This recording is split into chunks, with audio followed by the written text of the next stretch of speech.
This video will help you sleep and relax. But before we begin, I would like to know which city you're from and what time you're watching this. Now, subscribe to the channel, relax, and let's begin. I still can't make sense of what happened to me last month. I've been trying to rationalize it, but I can't get past the feeling that something truly abnormal occurred that night. I need to write this down. Maybe someone here has experienced something similar. I grew up in San Martin, a small town in northeastern Argentina, but moved away when I was 19 to study in Buenos Aires. I visit my parents a couple times a year, but this time I decided to extend my stay for a week. My folks went to bed early as always, around 9, and by 11 I was feeling restless. It was a warm night with a nearly full moon, and I decided to take a walk through my old neighborhood. There's something special about walking through the streets where you grew up, especially at night when everything is quiet. The same houses, the same cracks in the sidewalk, the same trees, just older versions of what I remembered. I felt nostalgic but comfortable, like I was reconnecting with a part of myself. It was about midnight when I reached the old park where I used to play soccer with my friends. The streetlights cast long shadows across the empty playground. I sat on a bench for a while, smoking a cigarette and scrolling through my phone. That's when I first noticed her. She appeared at the far end of the park, walking in my direction. Even from a distance, something about her movement caught my attention. It wasn't exactly that she was walking fast. It was more like she covered ground quicker than she should have, like she was gliding rather than stepping. As she got closer, I could see she was wearing a deep blue dress that seemed to absorb the moonlight rather than reflect it. She looked to be in her 40s, thin but attractive in an unusual way. Her face had sharp features, and her hair was pulled back tightly, giving her an intense appearance. She was carrying what looked like a heavy bag of fruit. When she got within about 20 feet of me, she smiled. Not a warm smile, more like she recognized me, which was impossible since I didn't know her. "Beautiful night for a walk, isn't it?"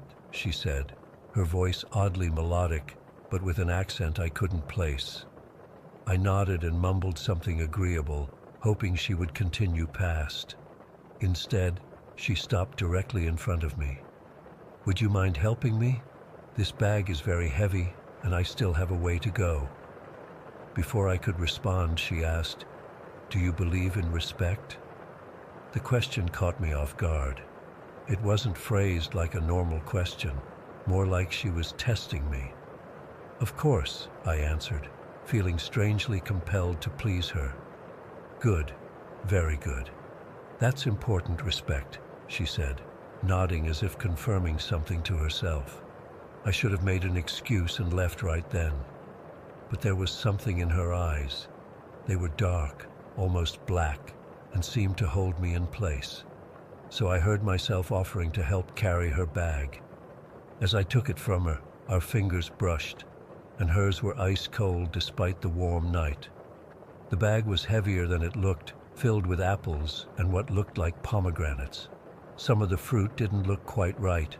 The colors were off, too dark or too bright. "I live near the old train station," she said, pointing in the direction of the abandoned station that hadn't been used in decades. As we walked, she stayed unusually close to me. Every few steps, she would press lightly against my arm in a way that seemed both intimate and calculated. It wasn't exactly flirtatious. It felt more like she was measuring something about me. "You're from here, but you've been away," she stated, not a question. "How did you know that?" I asked.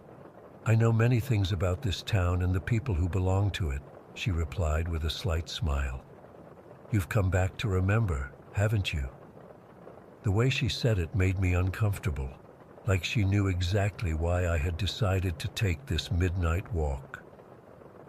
We approached the old square near the abandoned train station.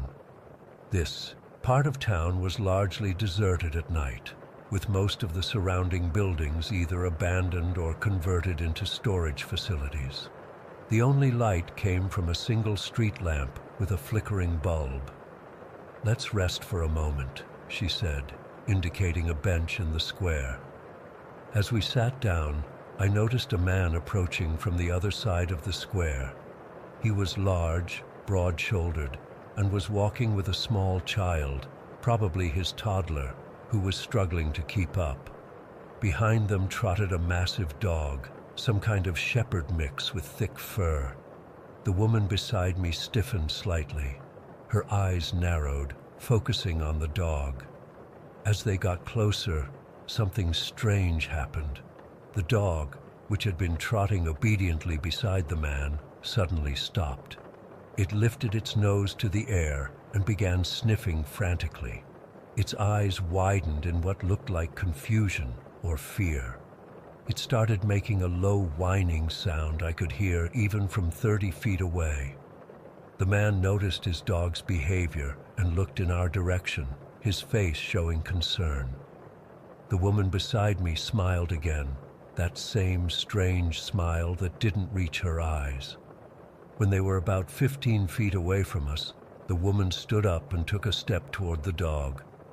The animal's reaction was immediate and violent. It backed away, hackles raised, and started barking. Not aggressive barking, but the kind of barking dogs do when they're terrified. "What's wrong, boy?" the man asked his dog, clearly confused. The dog continued backing away, the barking turning to whimpering. The woman took another step forward and bent slightly, as if to reach out to the animal. That's when the man's face changed. He looked directly at the woman, then at me, and something like recognition flashed in his eyes. Not that he knew her, but that he understood something about the situation that I didn't. "Vamos, ahora!" he suddenly shouted at his child, grabbing the toddler's hand. He didn't even try to call the dog, which was already running, ahead of them. They quickly disappeared into the darkness, the man repeatedly looking back over his shoulder. The woman straightened up, watching them go with an expression I can only describe as hunger, before turning back to me. "Some animals are sensitive," she said casually, as if nothing unusual had happened. "Shall we continue? It's not much further now." We walked toward the old railway, entering a rougher part of town where most houses were falling apart. I was getting increasingly nervous. This area wasn't safe even during the day, and here I was at midnight with this strange woman. "I've known you for a long time, Martin," she said suddenly. I stopped walking. I hadn't told her my name. "How do you know my name?" I asked, trying to keep my voice steady. She turned to face me, and in the dim light, her face seemed different somehow, older, with deeper shadows around her eyes. "I know many things," she whispered, leaning closer. "In my country, they call me Baba Yaga." My heart started pounding. I'm not superstitious, but everyone knows that name, the witch from Slavic folklore who eats children. A chill ran down my spine despite the warm night. "I need to go," I said, trying to sound casual while handing her back the bag. "My parents will be wondering where I am." "Your parents are asleep," she replied, taking the bag from me. "They won't wake until morning. You could stay with me for a while."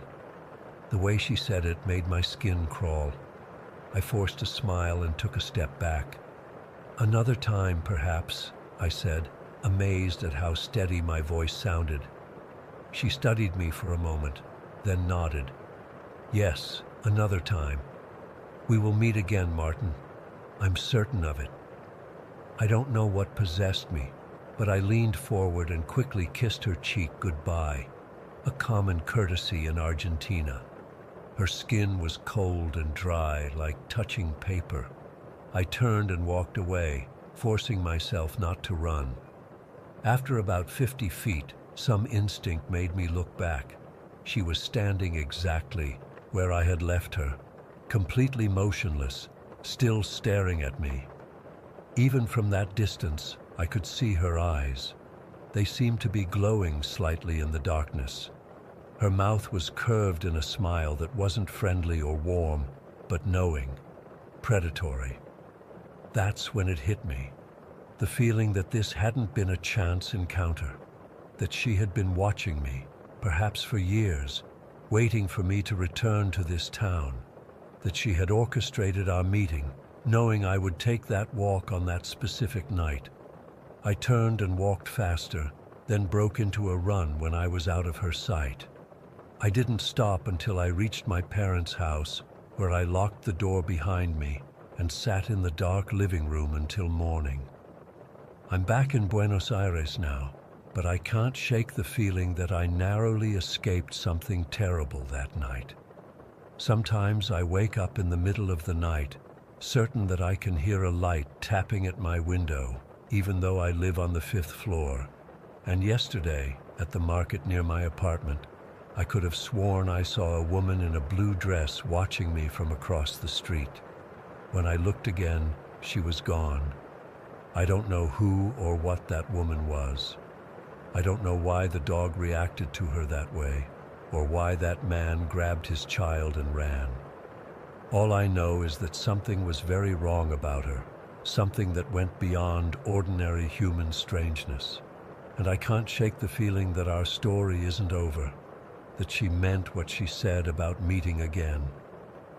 Story 2. I'm still trying to process what happened to me last weekend. I've been hiking solo for over 15 years, and nothing, absolutely nothing, has ever scared me like this.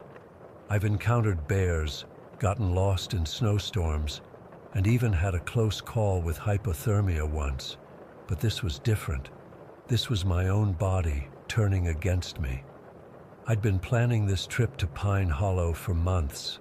It's about 4 hours from where I live, and it's known for being pretty isolated. Exactly what I was looking for.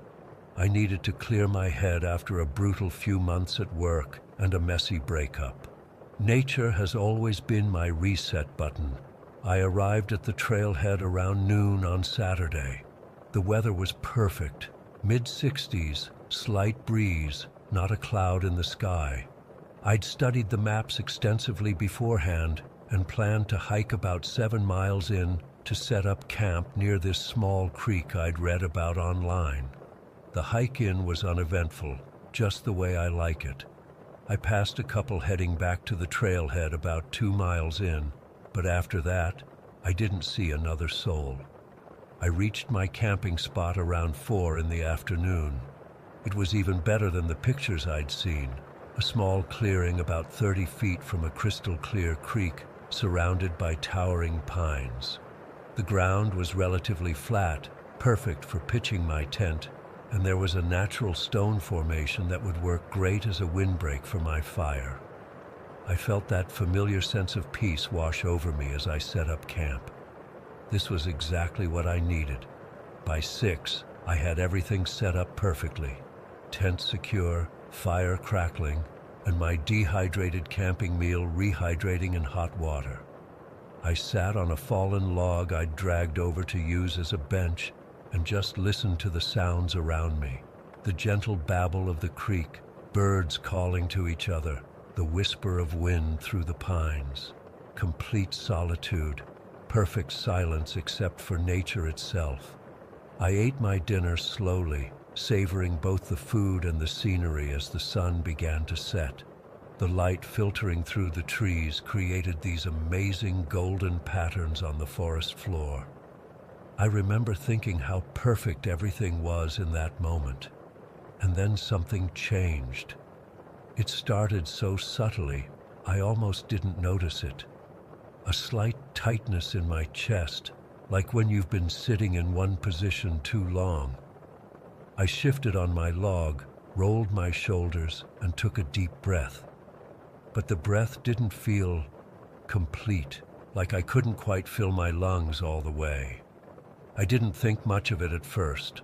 I was at a higher elevation than I was used to, about 7,000 feet. Probably just needed to acclimate. I took another breath, deeper this time. Same result. It felt like my lungs were hitting a wall before they could fully expand. Still, I wasn't too concerned. I poked at my fire, added another log, and sipped some water. But over the next 15 minutes, the tightness didn't go away. If anything, it was getting worse.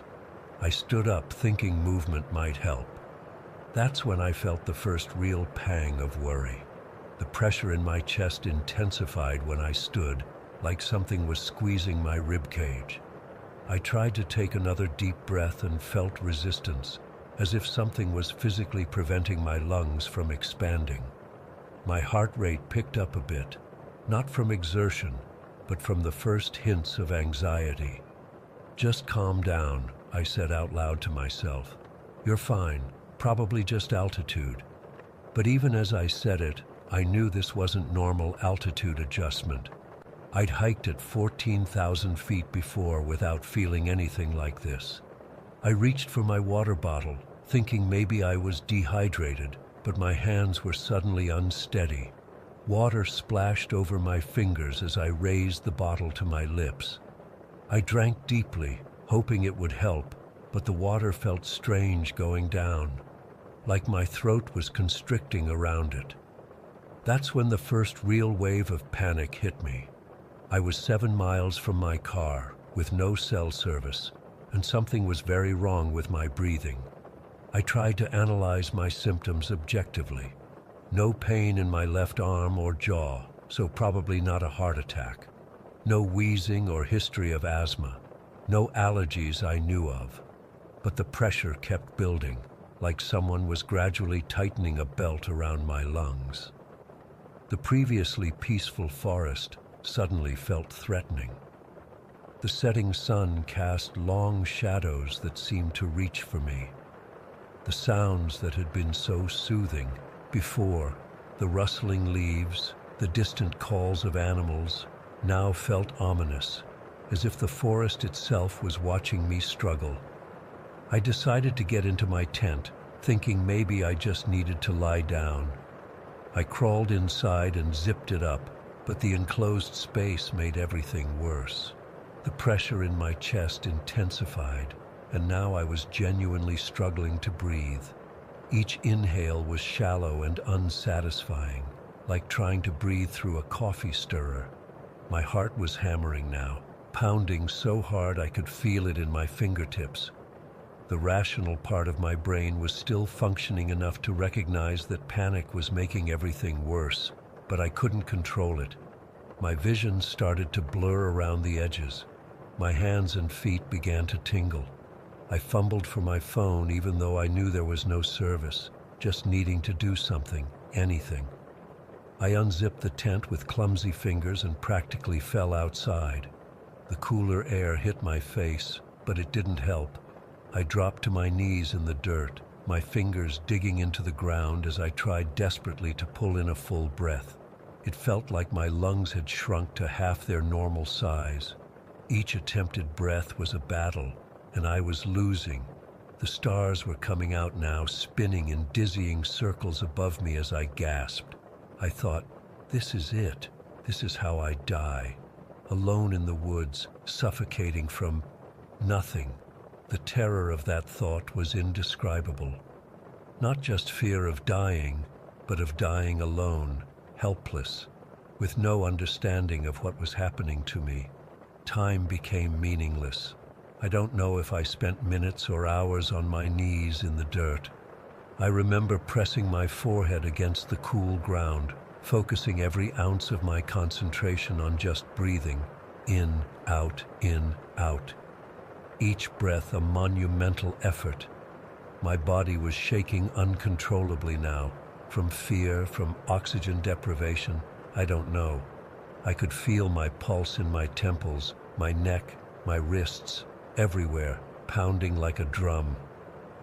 The night sounds of the forest faded away, replaced by the rush of blood in my ears and my desperate, ragged attempts to breathe.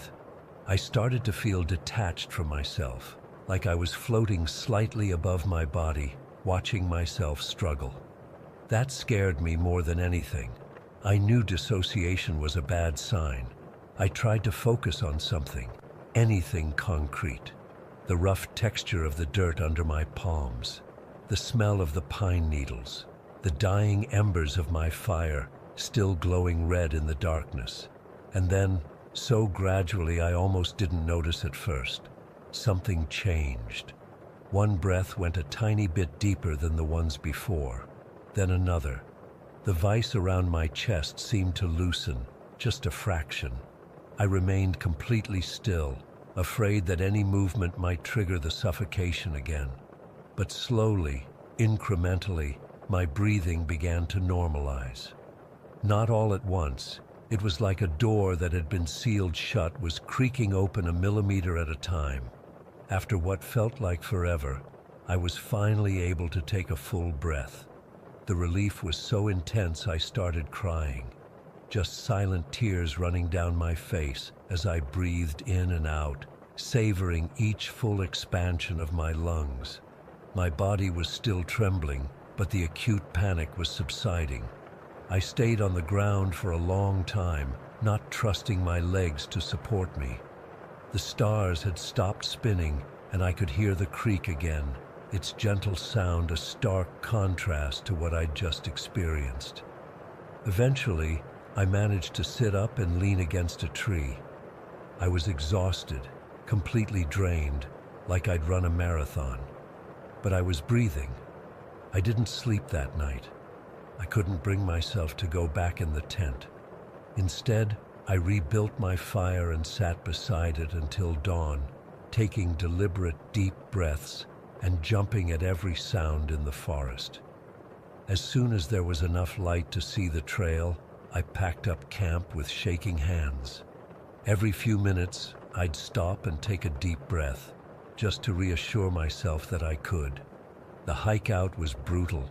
I was physically and emotionally drained, jumping at shadows and constantly monitoring my breathing.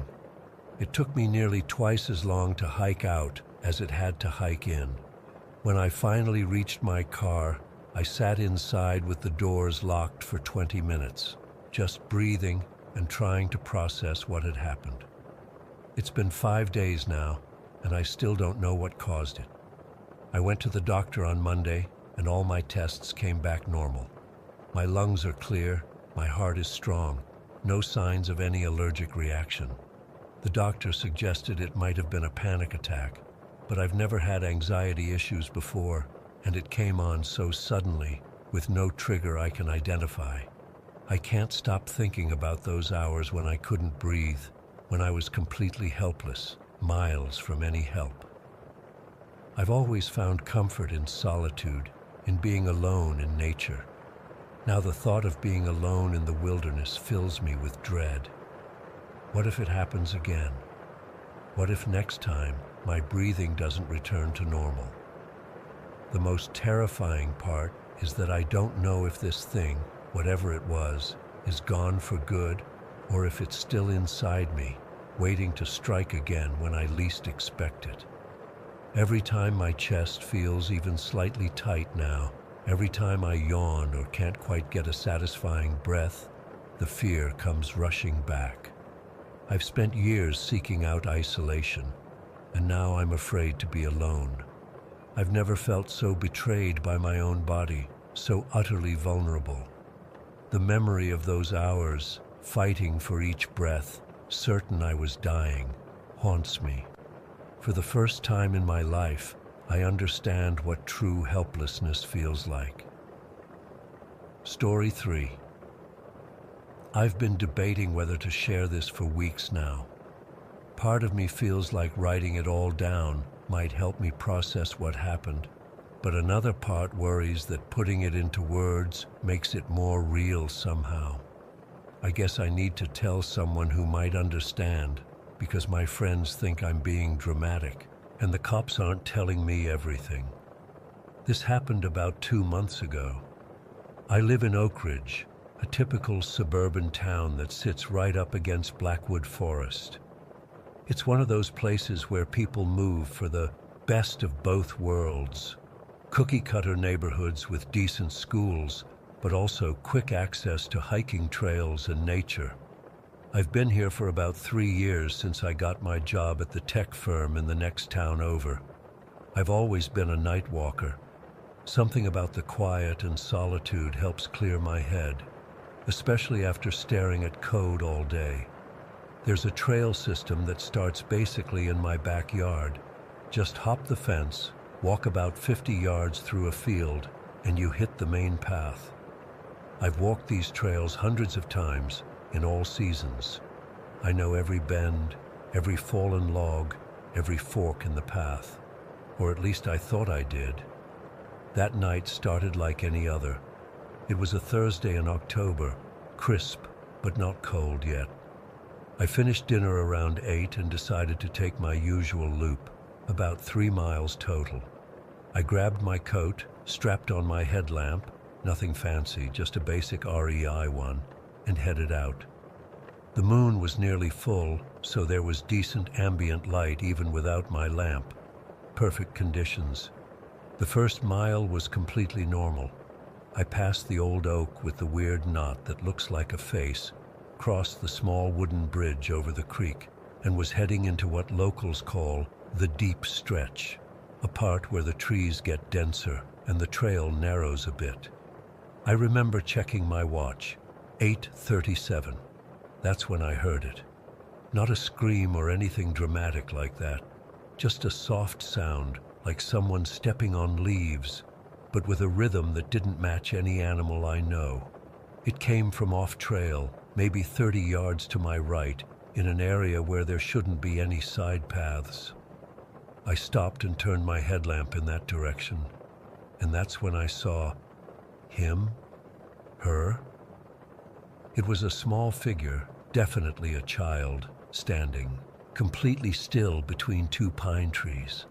They looked to be maybe 8 or 10 years old, wearing what seemed like dark clothes, though it was hard to make out details at that distance in the darkness. My first thought was, what the hell is a kid doing out here alone at night? I called out, "Hey there, are you okay? The trail's over here." The child didn't respond or move, just stood there watching me. I called out again, thinking maybe they were scared or couldn't hear me properly. Still nothing. That's when my concern outweighed my usual rule of staying on the trail. I mean, it was a child, alone, in the woods, at night. What was I supposed to do? I stepped off the path, pushing through some underbrush, and headed toward the kid. "Don't worry, I'm not going to hurt you. Are you lost?" I was about 15 feet away when the child finally moved, but not toward me. They took several steps backward, still facing me, before stopping again. "It's okay," I said, approaching slowly. "I just want to help you get back to the trail. Where are your parents?" Again the child retreated, keeping the same distance between us. It was odd, not running away in panic, just maintaining distance, like a calculated move. I remember feeling the first hint of unease then, but I pushed it aside. This was a lost kid, probably scared, maybe in shock, so I followed. In hindsight, I can't believe how quickly I abandoned the trail. 5 minutes in, I realized I was in a part of the forest I'd never seen before, despite living here for years. The trees were older, closer together, and the ground was covered in a thick carpet of pine needles that muffled my footsteps.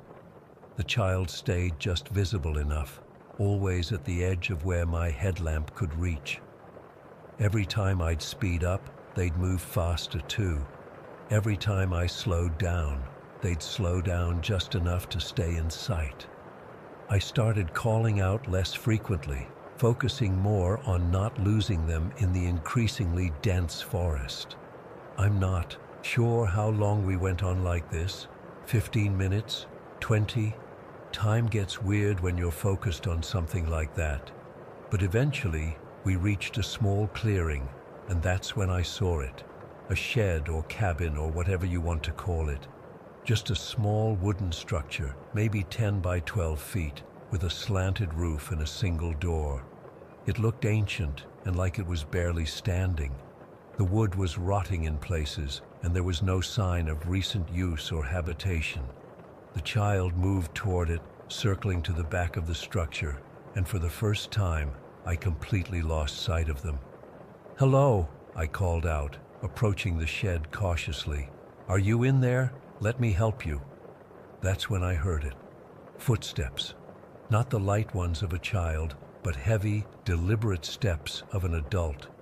Coming from behind the shed, from the direction the child had disappeared. Slow at first, then faster, moving toward the side of the building where they would come into view. In that moment, everything clicked into place with horrifying clarity. There was no lost child. I'd been lured here, away from the trail, away from safety, away from where anyone could hear me. Pure instinct took over. I switched off my headlamp and dropped to a crouch, trying to silence my breathing that suddenly seemed deafening. The footsteps continued, growing closer. I backed away as quietly as possible, trying to remember which direction I'd come from, but in the dark, with adrenaline pumping through me, every direction looked the same. I made a split-second decision and moved toward what seemed like the densest part of the forest, hoping to put as many trees between me and whoever was approaching. I moved as quickly as I dared without making noise, stopping every few seconds to listen. The footsteps had stopped too. Whoever it was, they knew I'd fled. I could feel them listening, just as I was, trying to locate me in the darkness. For what felt like an eternity, I crouched behind a large fallen tree, barely breathing, straining to hear any indication of where they were. The silence was absolute, except for the distant hooting of an owl and the pounding of my heart, which I was certain could be heard for miles. Then I heard a twig snap about 20 yards to my left. They were circling, trying to find me. I stayed frozen, afraid that any movement would give away my position. Another snap, closer this time. They were methodical, patient. I had to move. I chose a direction perpendicular to the sounds and began to creep away, placing each foot with excruciating care. After about 50 yards, I dared to turn my headlamp back on for just a second, long enough to get my bearings, but hopefully not long enough to give away my position. In that brief flash of light, I saw something that chilled me more than the footsteps or the shed or anything else that night. About 30 feet ahead of me, standing perfectly still, was the child, just watching, waiting. I didn't even have time to process what that meant before I extinguished the light and changed direction immediately. I don't know how I found my way back. Some combination of luck, residual moonlight, and pure desperation. I ran when I thought I was far enough away, stumbling over roots and branches, getting whipped in the face by low-hanging limbs I couldn't see. At some point, I hit what I recognized as one of the marked trails. Not the one I'd started on, but one I knew would eventually connect back. I didn't slow down until I reached my backyard fence. I vaulted over it, burst through my back door, and locked every door and window in the house before collapsing on my kitchen floor, shaking uncontrollably. I called 911 once I could speak coherently. The dispatcher kept asking if I was hurt, if I'd been attacked. I tried to explain about the child, the shed, the footsteps, but even as I said it out loud, I could hear how it sounded. Still, they sent officers out. 2 cops showed up about 20 minutes later. They took my statement, asked me if I could lead them back to the shed. I couldn't, not in the dark, not that night. They said they'd check the usual trails and come back in the morning. True to their word, a different officer came by around 10 the next day. I led him as best I could, trying to retrace my steps. We found what I thought was where I'd left the trail, but after an hour of searching, We found nothing. No shed, no clearing, no signs of anyone having been there. The officer was polite but skeptical. Asked if I'd been drinking. I hadn't. Suggested maybe I'd gotten disoriented in the dark, possible, or imagined things due to exhaustion. Insulting. He promised they'd keep an eye on the trail system, but didn't seem too concerned. For 2 weeks, I felt like I was losing my mind. I stopped taking walks altogether. I couldn't sleep without checking the locks multiple times. I started researching missing persons cases in the area, looking for any pattern, any clue about what I'd encountered. Then, about 3 weeks after it happened, I got a call from Detective Harris at the police department. The city was doing some clearing work in the forest, removing unauthorized structures and hazards. They'd found a shed. I met him there that afternoon.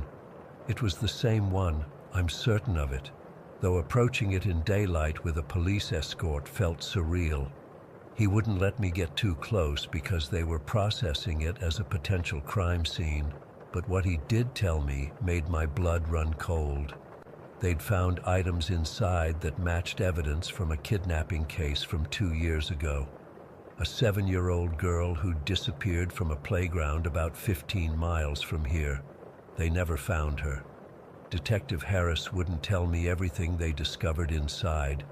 Said the investigation was ongoing and the details weren't public. But he did thank me.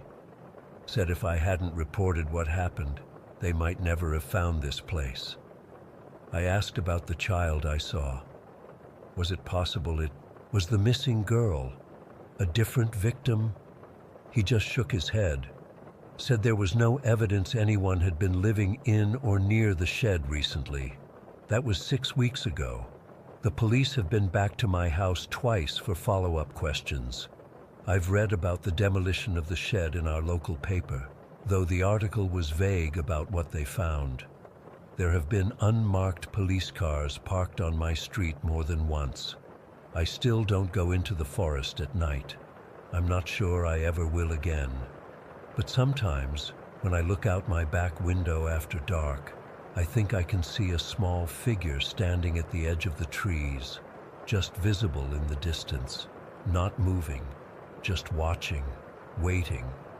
I don't know if what I saw that night was a real child being used as bait or something else entirely. I don't know who was in those woods with me or how many victims they might have claimed before I stumbled upon their trap. And I don't know why I was able to escape when others apparently weren't. All I know is that something evil lives in those woods, and sometimes I can't shake the feeling that it's not finished with me yet. Story 4. I still get chills thinking about how I discovered the truth. Even typing this makes my hands shake a little. I've never been the superstitious type. I'm actually pretty skeptical about paranormal stuff in general. But what happened to me changed everything I thought I knew about reality. It started back in 10th grade. I was dating Lauren at the time. We'd been together for about 7 months, and things were good between us. Nothing extraordinary, just a normal high school relationship. We hung out after school, went to movies on weekends, the usual stuff. I genuinely liked her. Then Melissa transferred to our school. I still remember the first time I saw her in the hallway. She had this intense way of looking at people, like she could see right through you. We had chemistry class together, and she sat 2 rows in front of me. I noticed her right away, but didn't think much of it. Just a new girl at school. Within 3 days of meeting her, literally just 3 days, I broke up with Lauren. I still can't explain why I did it. It wasn't like I had some big revelation or that Lauren and I were having problems. It just felt like I had to be with Melissa. Like there was this invisible force pulling me toward her. When I think back on it now, it was like I wasn't even in control of my own thoughts. I remember Lauren crying and asking me what she did wrong. I couldn't even give her a real answer. I just said, I think we should see other people. God, that sounds so cliché and awful now. The worst part is I didn't even feel bad about it at the time. All I could think about was Melissa. The next day I asked Melissa out, and she said yes, like she'd been expecting it, like she knew it was going to happen all along. We started dating, and for the first few months, everything seemed normal. We'd go out, hang with friends, do homework together, normal teenage stuff. But then the nightmares started. I'd never had issues sleeping before, ever. But about 4 months into our relationship, I started having these horrific dreams. Not your standard scary dreams where you're being chased or falling. These were different. In most of them, I was lying in bed, fully aware I was dreaming, but unable to move. There was always this feeling of something watching me from the corner of the room. Sometimes I'd see a dark shape moving toward me, getting closer and closer, until I'd finally manage to wake up gasping for air. I started experiencing sleep paralysis too. If you've never had it, consider yourself lucky. You're awake, but you can't move a single muscle. You're trapped in your own body. And the whole time, there's this overwhelming sense of dread, like something evil is in the room with you. I'd try to scream but couldn't make a sound. Sometimes I'd see shadowy figures standing over me or hear whispers I couldn't quite make out. I didn't tell Melissa about any of this at first. I didn't want to seem weird or crazy. But as the nightmares got worse, I finally mentioned it to her. Her reaction was strange. She didn't seem surprised or particularly concerned. She just said, "Maybe something's trying to tell you something," and changed the subject. Looking back, that should have been a red flag. Around the same time, I started noticing things moving in my peripheral vision. I'd be sitting in class or watching TV, and I'd catch a glimpse of something dark shifting just out of my line of sight. But whenever I'd turn to look directly at it, there would be nothing there. It got to the point where I was constantly glancing over my shoulder, always feeling like someone or something was watching me. My grades started slipping. I was tired all the time from not sleeping well. Friends commented that I seemed different, more withdrawn, but I couldn't break up with Melissa. The thought of not being with her caused me actual physical anxiety. My chest would tighten, and I'd feel dizzy. It was like I was addicted to her. We stayed together for almost 2 years. The whole time I felt like I was living in a fog. Looking back, I can see how isolated I became. I stopped hanging out with my old friends. I spent less time with my family. My whole life revolved around Melissa. Finally, during our senior year, we broke up. I still don't know exactly why or how it happened. One day, it was like whatever hold she had on me just weakened. We had a fight about something trivial, I don't even remember what, and I found myself saying we should take a break. The words came out of my mouth, and I was as surprised as she was. Her eyes got wide, and for a split second, she looked furious. Not sad, not hurt, furious. Then her expression changed to this eerie calmness. "If that's what you want," she said. Her voice was flat, emotionless. After we broke up, the nightmares stopped almost immediately. The sleep paralysis went away. I started feeling like myself again. I chalked it all up to stress and the emotional toll of a difficult relationship. I went to college, moved on with my life, and tried not to think about that dark period too much. Years passed. I was 24, working at a marketing firm in the same town I grew up in. I had my own apartment, a decent job, a normal life. Then my sister Katie called me one night, sounding really agitated. "Adam, you're not going to believe who I'm living with," she said. It turned out Katie had answered an ad for a roommate, and ended up moving in with none other than Melissa. The world works in weird ways sometimes. Katie knew we had dated in high school, but didn't know any of the strange stuff I'd experienced. I never told my family about the nightmares or the sleep paralysis. It seemed too personal, too weird. "She seems nice enough," Katie said, "but there's something off about this house." Over the next few weeks, Katie called me regularly with stories about weird things happening in the apartment. She'd hear footsteps in the hallway when no one was there.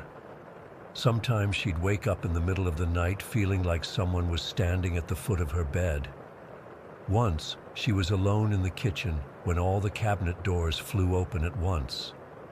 "I know it sounds crazy," she said during one late-night call, "but I swear I'm not making this up." I believed her because it sounded all too familiar. Then Katie told me something that made my blood run cold. She'd overheard Melissa talking to her mother on the phone about the rituals and how they needed to be done correctly. Katie thought they were talking about some kind of religious practice, but something about it unsettled her. A few days later, Katie called me in a panic. "Adam, you need to come over right now. Melissa's gone for the weekend, and I found something you need to see." I drove to their apartment, feeling a growing sense of dread with each mile. When I got there, Katie looked pale and shaken. "Her whole family practices brujeria," she said as soon as I walked in. "Black magic. They all know about it. Her mom, her grandma, her aunts, they're all into it." My first reaction was disbelief. It sounded ridiculous, like something out of a horror movie. But then Katie took me to Melissa's room. She'd been cleaning and accidentally knocked over a box from the top shelf of Melissa's closet. Inside were books on brujeria, small cloth dolls, vials of what looked like dried herbs and blood, and various other items I couldn't identify. "That's not even the worst part," Katie said, leading me to a small door in Melissa's closet that opened into a crawl space. Inside the crawl space was a makeshift altar with candles, strange symbols drawn in what looked like charcoal, and photographs. My photograph was there from when I was 17, and next to it was a candle with my name carved into it. A knife was stabbed into the wall directly above it. I felt sick, physically, violently sick. I stumbled out of the room and barely made it to the bathroom before throwing up. When I could finally speak, Katie told me more.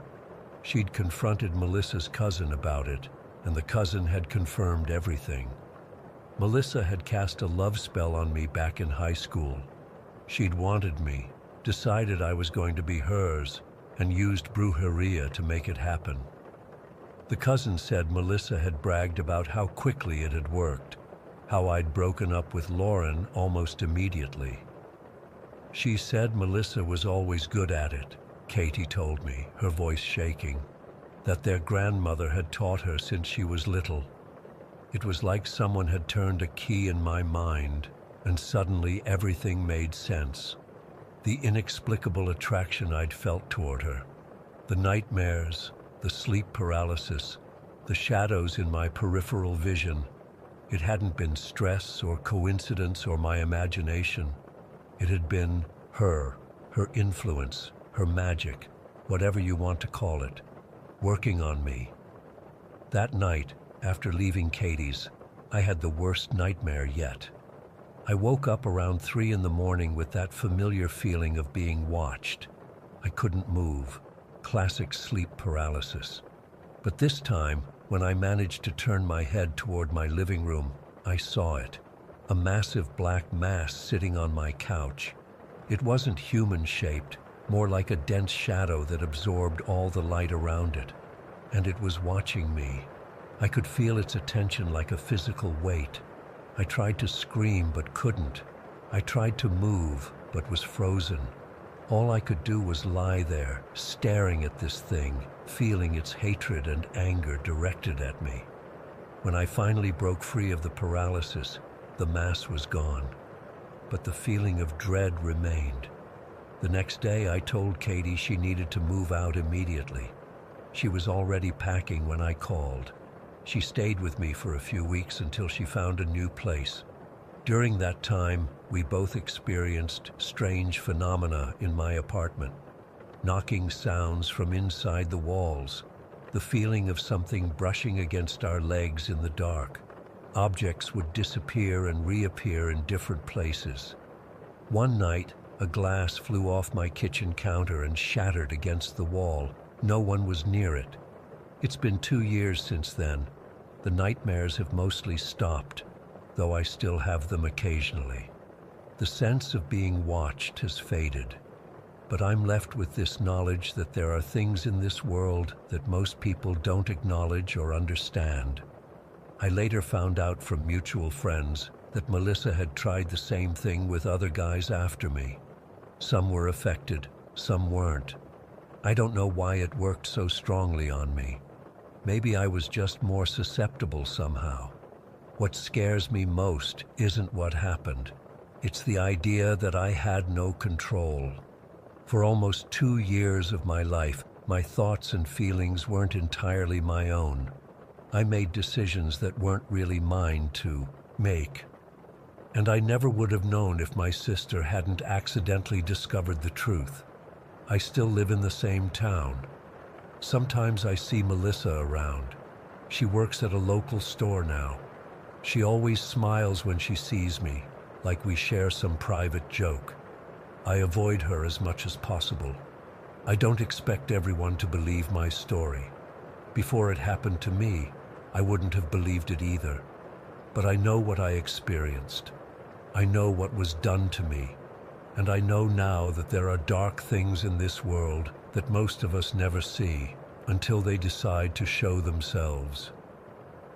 Story 5. I still get goosebumps thinking about what happened last summer. My family's annual hiking trip was something I used to look forward to all year. But now, I'm not sure I ever want to go back to those mountains again. Let me start by saying I've never been the type to believe in supernatural stuff. Ghost stories were just that, stories. My dad's a high school science teacher, my mom works in accounting, and they raised me and my little brother Jake to look for logical explanations. We're not superstitious people. At least, we weren't before. So last July, we headed to the Appalachian foothills for our 4-day trip. It was me, Emma, 14, my parents, Jake, 11, and our family friends, the Millers, Tom and Diane and their son, Matt, who's my age. We'd rented this rustic cabin that was pretty nice. Nothing fancy, but it had running water and electricity, which is all you really need. The first 3 days were awesome. We hiked the popular trails, took tons of pictures, spotted deer, and even a black bear from a safe distance. Normal vacation stuff. On the 4th day, our last full day, Dad suggested we try something different. He'd been talking to the guy who owned our cabin, and the owner mentioned this hidden gem of a trail that wasn't on the tourist maps. Dad was all excited about it, going on about unspoiled nature and how we'd have the whole place to ourselves. I remember the trailhead didn't even have a proper sign, just a faded wooden post with some peeling paint. The path was obviously not maintained like the others, narrower, with branches reaching across in places and thick undergrowth on both sides. It was beautiful, though, in a wild sort of way. The sunlight filtered through the dense canopy, creating these dappled patterns on the ground.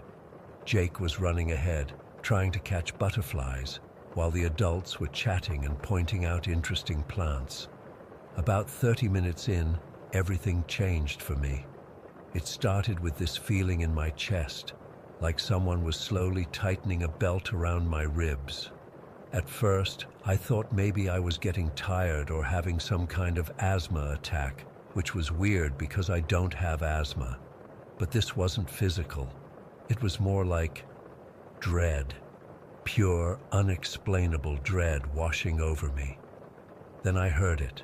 The singing. It was so faint at first that I wasn't even sure it was real. A woman's voice singing or maybe humming something in a language I'd never heard before. The melody was... I don't know how to describe it. It was beautiful in this strange, uncomfortable way. Like when you hear a really sad song that gives you chills. Except this was worse. Much worse. "Dad," I said, tugging on his sleeve. "Do you hear that?" He looked down at me, squinting in the dappled light. "Hear what, Em?" "That's singing. Someone's singing." He stopped for a second, tilted his head. Probably just the wind in the trees, or maybe a hiker on another trail.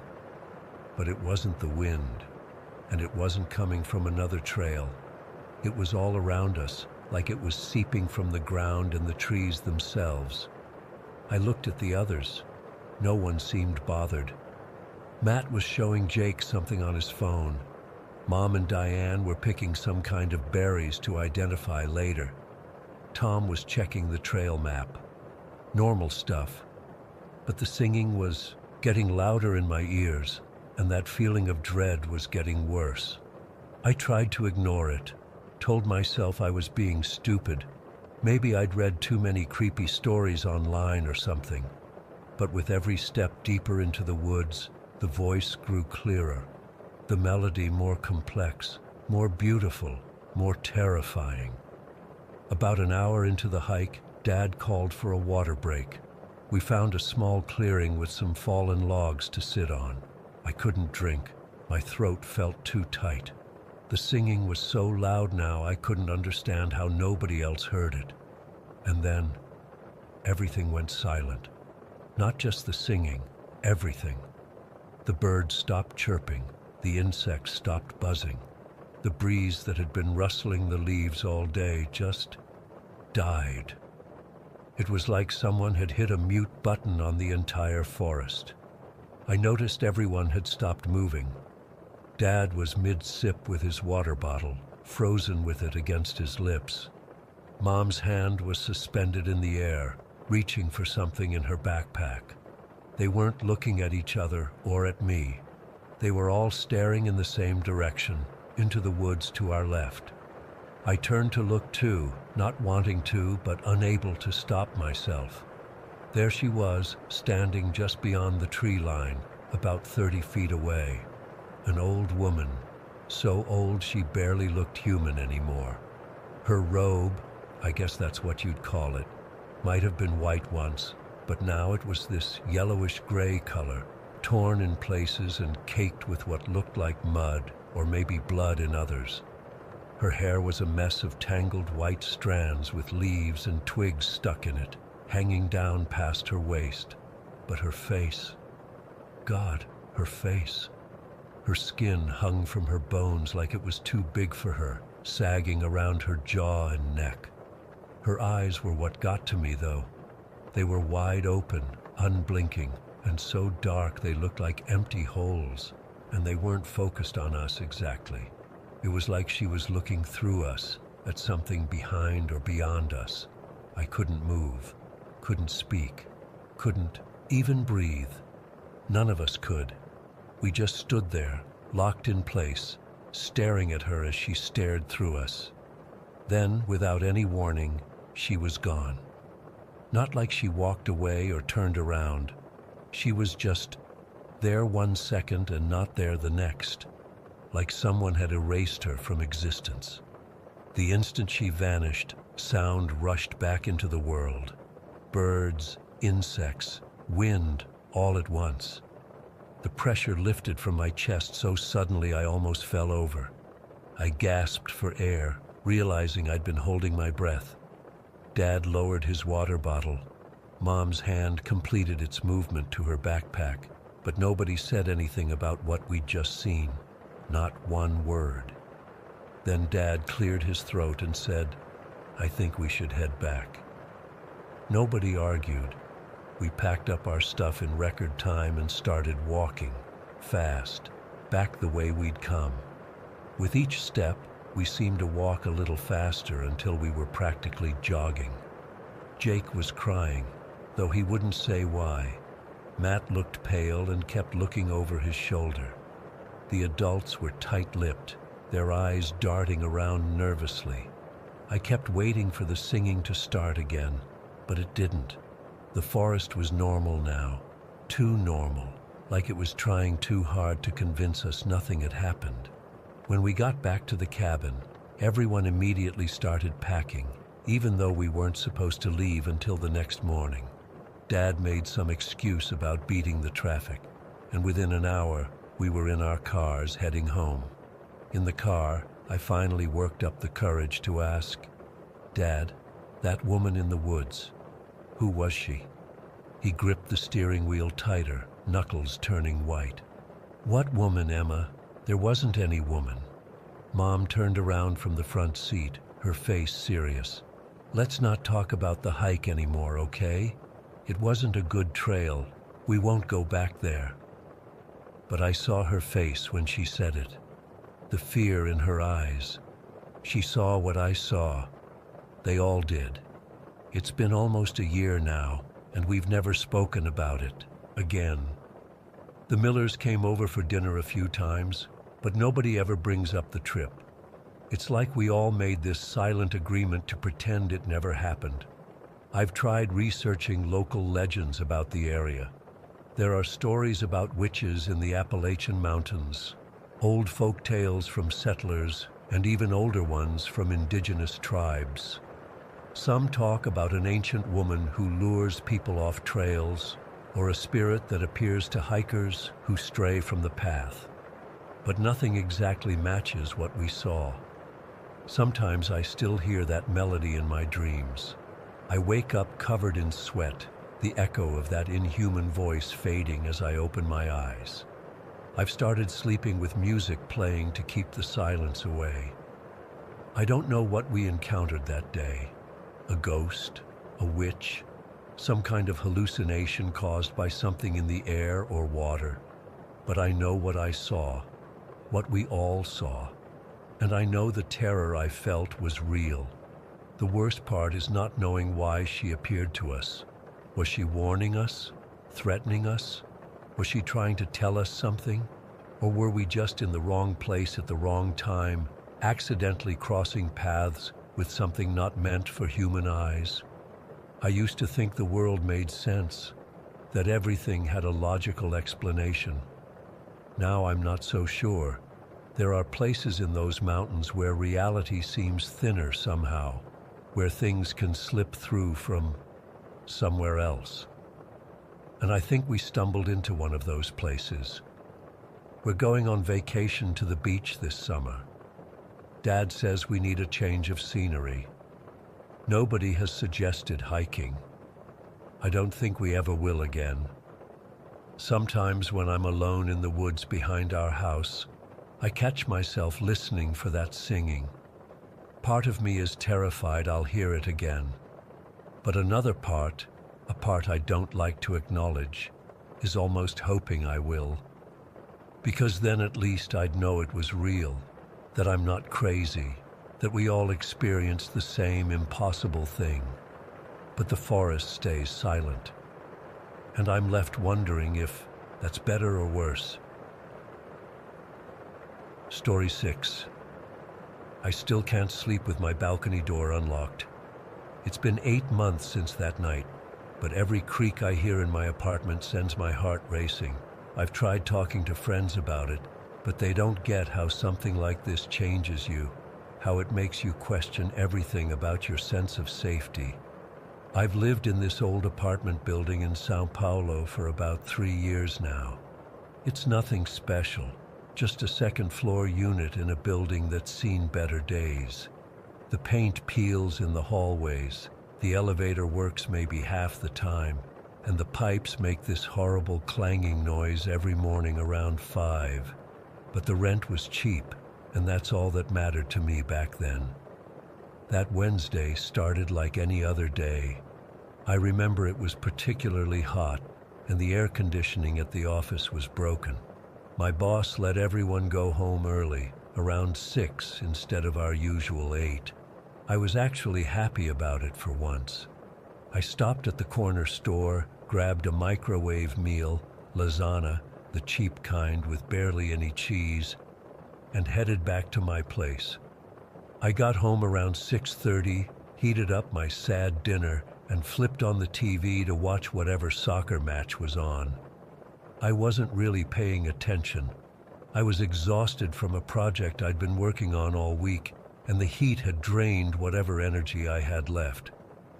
After about an hour, my eyes kept closing on their own. I remember checking my phone. It was only 7:45, but I decided to just call it a night. I turned off the TV, locked the front door. I always double-check this, but completely forgot about the balcony door. I never leave it open, but that night I had stepped out there to check if my neighbor's music was coming from their balcony. Guess I left it unlocked when I came back in.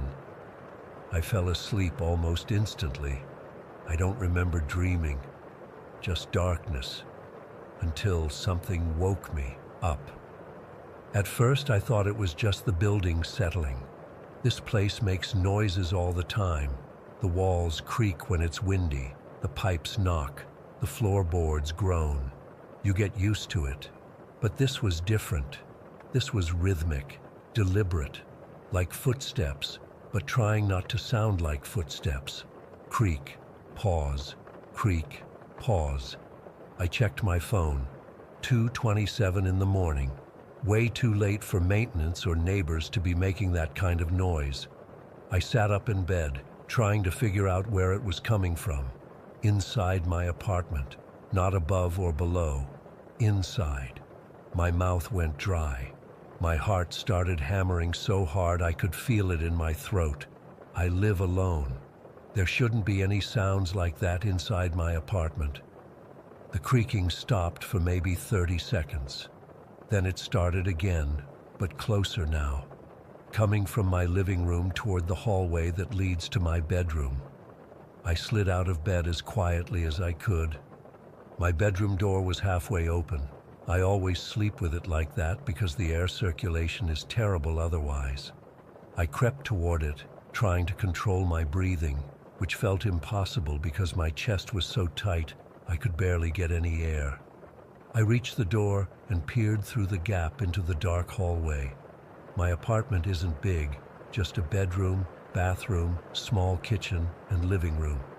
From my bedroom door, there's a straight shot down a short hallway to the front door, with the kitchen opening on the left and the living room on the right at the end. The creaking was coming from the left side, the kitchen. It was getting louder, closer, and then I saw him. A figure appeared at the end of the hallway, just standing there. A man, not very tall, wearing dark clothes. I couldn't see his face clearly in the darkness, but I could tell he was looking straight ahead, not in my direction. I froze, completely.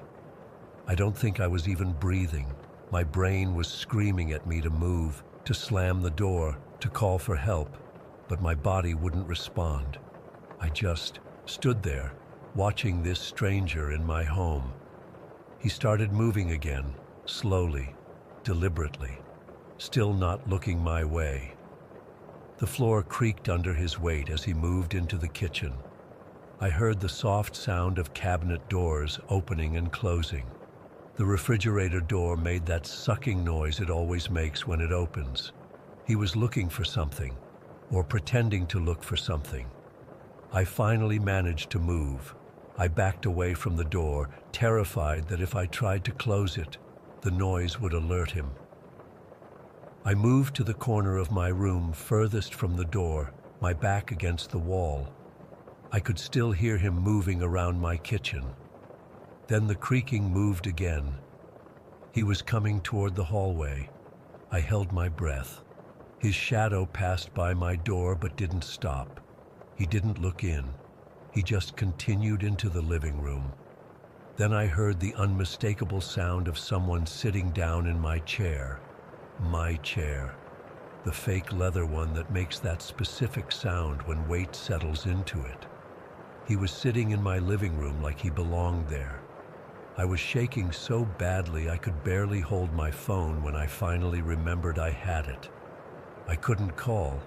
He would hear me talking. So I texted the police. My fingers kept hitting the wrong letters. I had to delete and retype multiple times. Someone is in my apartment. Please help. They broke in. I'm hiding in the bedroom. Please send someone quietly. I included my address and apartment number. Then I waited. The longest wait of my life. Minutes passed. 5, 10. I lost track. All I knew was that he was still there.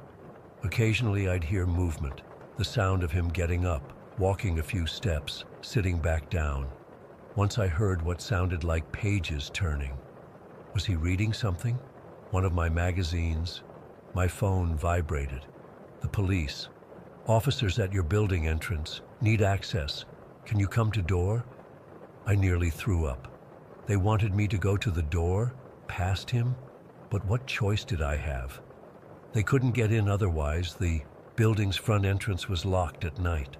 I took a deep breath. I had to do this. I had to run past him, unlock the door, and pray he didn't catch me before the police got up the stairs. I counted in my head. 1, 2, 3. I bolted. I ran straight down the hallway as fast as I could. I caught a glimpse of him jumping up from my chair, but I didn't stop. I reached the front door, fumbled with the lock, yanked it open, and practically fell into the hallway screaming, "Help! Police! Here!" I heard footsteps pounding up the stairs. 2 officers appeared, guns drawn. They pushed past me into my apartment, while a third stayed with me in the hallway. I was hyperventilating, pointing wildly, trying to explain. They found him trying to hide on my balcony. He had nowhere to go. My apartment is on the 2nd floor, and while he had apparently climbed up somehow, jumping down wasn't really an option. They handcuffed him and brought him out through the hallway. I got a good look at him then. He was younger than I expected, maybe 30, average looking. Nothing remarkable about him at all. He could have been anyone you'd pass on the street without a second glance. That's what terrifies me the most. The police searched him but found nothing. No weapon, no bag for stealing things, no tools for breaking in. Just his wallet and phone. They asked me if anything was missing or damaged. Nothing was. He hadn't taken anything. He hadn't even moved things around much from what I could tell. When they questioned him, he claimed he was just looking for stuff to steal. But it made no sense. Who breaks into an apartment without bringing anything to carry stolen items? Who sits in the victim's chair and reads magazines? The police told me later that he had somehow climbed up the side of the building using the drainage pipe and some ledges, then entered through my unlocked balcony door. But they also seemed confused by his behavior. If he was there to steal, why was he just sitting around? Why didn't he grab anything valuable and leave? The worst part was when one of the officers asked me about my routine. I explained that I usually get home around 8, not 6:30, that I'm never home that early on weekdays. The officer looked at his partner with this look I'll never forget. Then he asked, "So you think he might have known your schedule, that you weren't supposed to be home yet?" That's when it hit me. What if he wasn't there to steal at all? What if he was waiting for me? What if I hadn't come home early that day? Would I have walked in on him? Or worse, would he have been waiting when I went to sleep? I moved apartments the next month. I couldn't stay there knowing someone had violated my space like that. But I still check my balcony door 3 times before bed. I still wake up at the slightest noise. I still wonder what his real plan was that night. And I still wonder if he's doing the same thing to someone else right now. Story 7.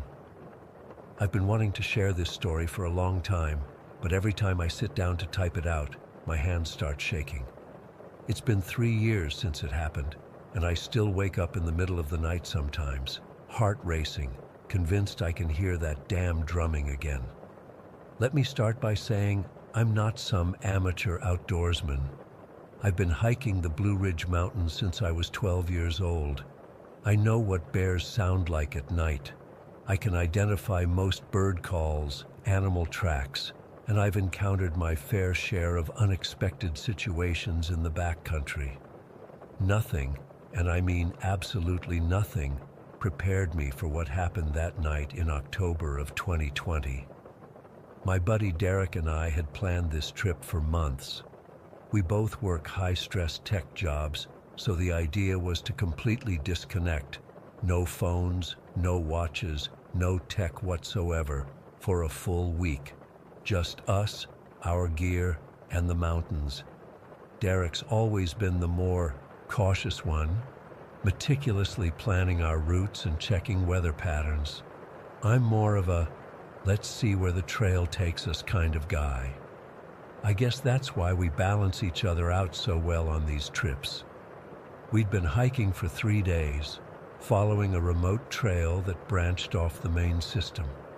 The weather had been perfect, crisp autumn air, not too cold at night, and the leaves were at peak color. That afternoon, we came across this small clearing with a pond that wasn't on any of our maps. The water was perfectly still, reflecting the surrounding trees like a mirror. It was gorgeous, exactly the kind of spot you hope to find when you venture off the beaten path. "This is it," I told Derek. "This is where we're camping tonight." We set up our tent about 20 yards from the edge of the pond, collected firewood before sunset, and cooked a simple dinner of dehydrated chili. As the sun disappeared behind the mountains, the temperature dropped quickly. Derek, exhausted from carrying the heavier pack that day, crawled into his sleeping bag right after we cleaned up dinner. "Wake me if anything exciting happens," he mumbled before passing out almost instantly. I stayed up a bit longer, enjoying the stillness. The moon was nearly full, casting enough light that I could see the outline of the pond and the dark mass of trees surrounding our clearing. I doused our campfire until only a few embers remained glowing, then finally crawled into the tent myself. I don't know how long I was asleep before the sound woke me. At first I thought it was Derek shifting in his sleeping bag, but then I realized it was coming from outside. A dull, rhythmic thumping, not like an animal moving through the underbrush, but deliberate. Thump, thump, thump, thump. Then silence. Then again, thump, thump, thump, thump. It reminded me of a child playing with a drum for the first time. No real pattern, just experimental beats with long pauses in between. I nudged Derek, but he just grunted and rolled over. The guy could sleep through anything. The sound continued, and something about it made the hair on the back of my neck stand up. It wasn't loud, but in the complete silence of the wilderness, it might as well have been a gunshot. I unzipped my sleeping bag and grabbed our machete from where I'd stashed it near the tent door. I always bring it for clearing brush or cutting firewood, never for protection. That night, I was glad to have it in my hand. When I unzipped the tent, the cold air hit me immediately. The clearing was bathed in moonlight, and for a second, everything looked normal. Then I noticed something across the pond, a faint orange glow that definitely wasn't there when we went to sleep. The drumming continued, a bit louder now that I was outside. Thump, thump, thump, thump. I stood completely still, trying to make sense of what I was seeing. As my eyes adjusted, I could make out a figure moving near the orange glow. Someone was there, across the pond, tending to what looked like a small fire, and hanging above that fire was what appeared to be a black pot or kettle. My first thought was that another hiker had set up camp on the opposite side of the pond. though we hadn't seen any signs of other people for days. But something felt wrong. The movements were too deliberate, too ancient, if that makes any sense. I took a few steps closer to the pond's edge, machete gripped tightly in my right hand. That's when the figure straightened up and turned toward me. It was an old woman. No, not just old, ancient. Her face was so deeply lined it barely looked human. Her hair hung in long, matted gray strands down to her waist. She wore what looked like layers of tattered clothing, not modern hiking gear, but something that belonged in a history museum. Rags wrapped around her skeletal frame, held together with twine and what looked like animal sinew. But it was her eyes that froze me in place. Even from across the pond, I could see them, clearly. They reflected the firelight like a cat's eyes might, but they were completely black. Not dark brown, not hidden in shadow, pitch black, like holes cut into her face. The drumming stopped abruptly. In the sudden silence, I could hear my own heart pounding in my ears. The old woman stared directly at me. I couldn't move. It wasn't just fear, though there was plenty of that. It was like my muscles had locked up completely. I stood there, machete half raised, unable to even call out to Derek. Then the drumming started again, faster this time, much faster. But I couldn't see anyone else there, just the old woman still staring at me, not moving her hands. The sound seemed to come from everywhere and nowhere at once. The fire beside her suddenly flared up, the flames shooting 6 or 7 feet into the air. The light illuminated her fully, and that's when I noticed the darkness around her wasn't just the night. It was something else. A kind of shadow that moved independently of the firelight, curling around her like smoke, but thicker, more substantial. I wanted to run back to the tent. I wanted to grab Derek and get the hell out of there, but I couldn't move an inch. Then, as suddenly as it had started, the drumming stopped. The fire went out as if someone had thrown a blanket over it.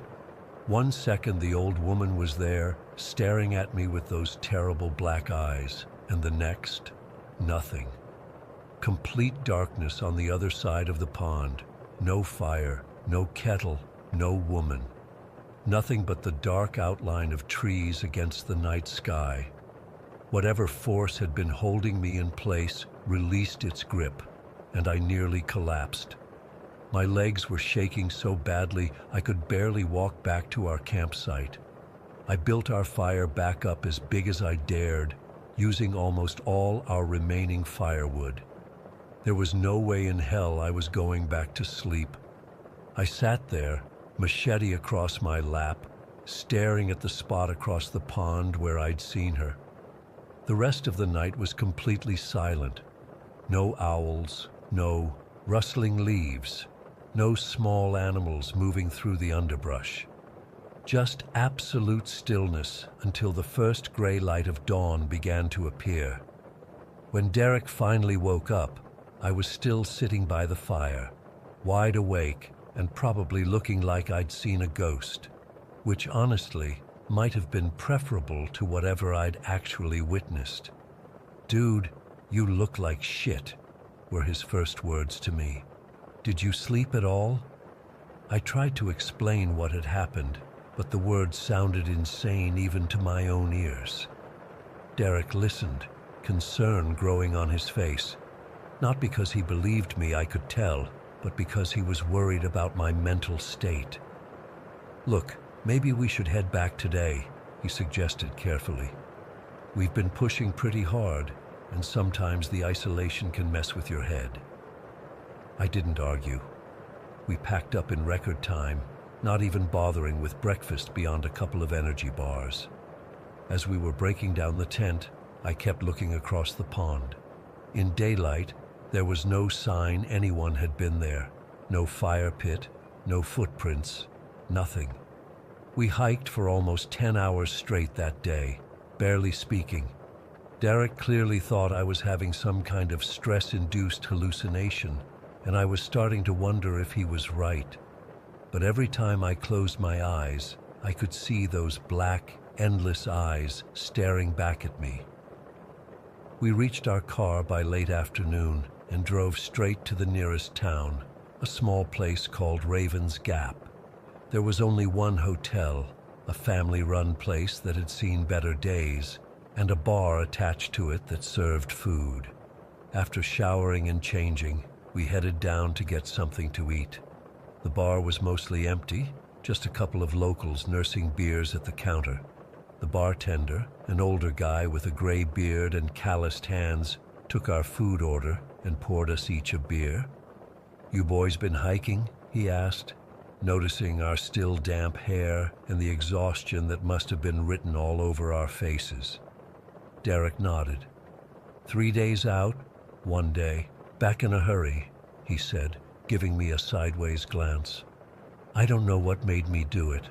Maybe the need for validation, maybe just the beer hitting my empty stomach. But I found myself telling the bartender what I'd seen by the pond. As I spoke, the bar got quieter.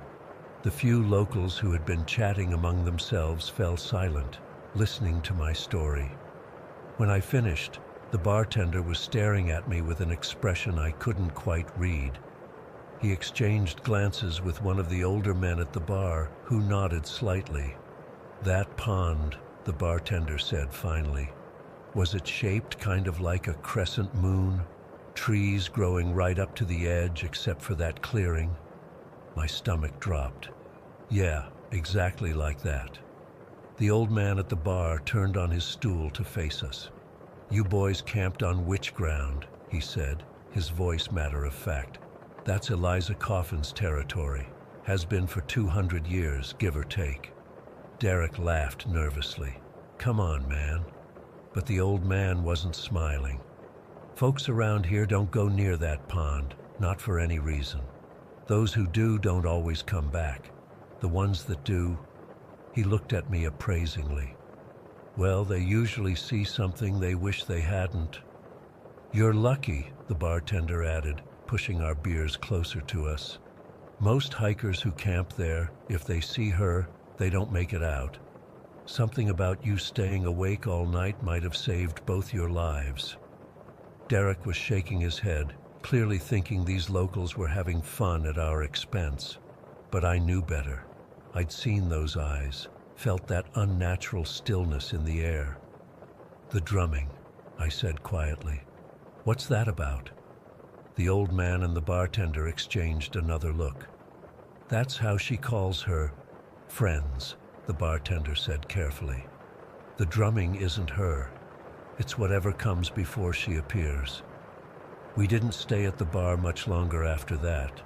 Derek was convinced it was all an elaborate joke at our expense, some mess with the tourists routine they pulled on every out-of-towner who came through. Maybe he's right. God, I hope he's right. But I know what I saw. I know what I felt standing by that pond, paralyzed under the gaze of something ancient and malevolent. And I know that I'll never hike without my gun again, even on the most well-traveled trails. Because sometimes, when it's very quiet at night, I swear I can still hear it, that primitive, childlike drumming, coming from somewhere in the darkness just beyond my window. Thump, thump, thump, thump. Story 8. I'm 55 years old now, but I can still hear that laugh sometimes when I'm trying to fall asleep. It's been 40 years, but the memory hasn't faded at all, not even a little bit. I've never told many people about what happened that day when I was 15, mostly because I don't want to be labeled as that crazy guy or have people think I'm making stuff up for attention. But I need to get this off my chest, and maybe some of you have experienced something similar. Growing up, I was raised in a Christian household in a small town in Michigan. We went to church every Sunday, and I believed in God and Jesus and all that. But I never bought into the whole ghosts and demons walking among us thing. My mom would sometimes talk about spirits and the devil's influence, but I always thought that was just metaphorical or something people said to scare kids into behaving. I was the skeptical type, even as a teenager.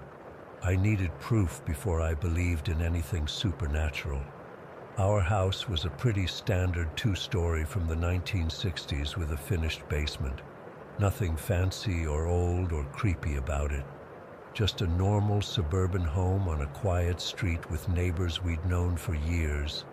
But that basement, I always had this weird feeling about it. Nothing I could explain rationally, just a sense of unease when I went down there alone.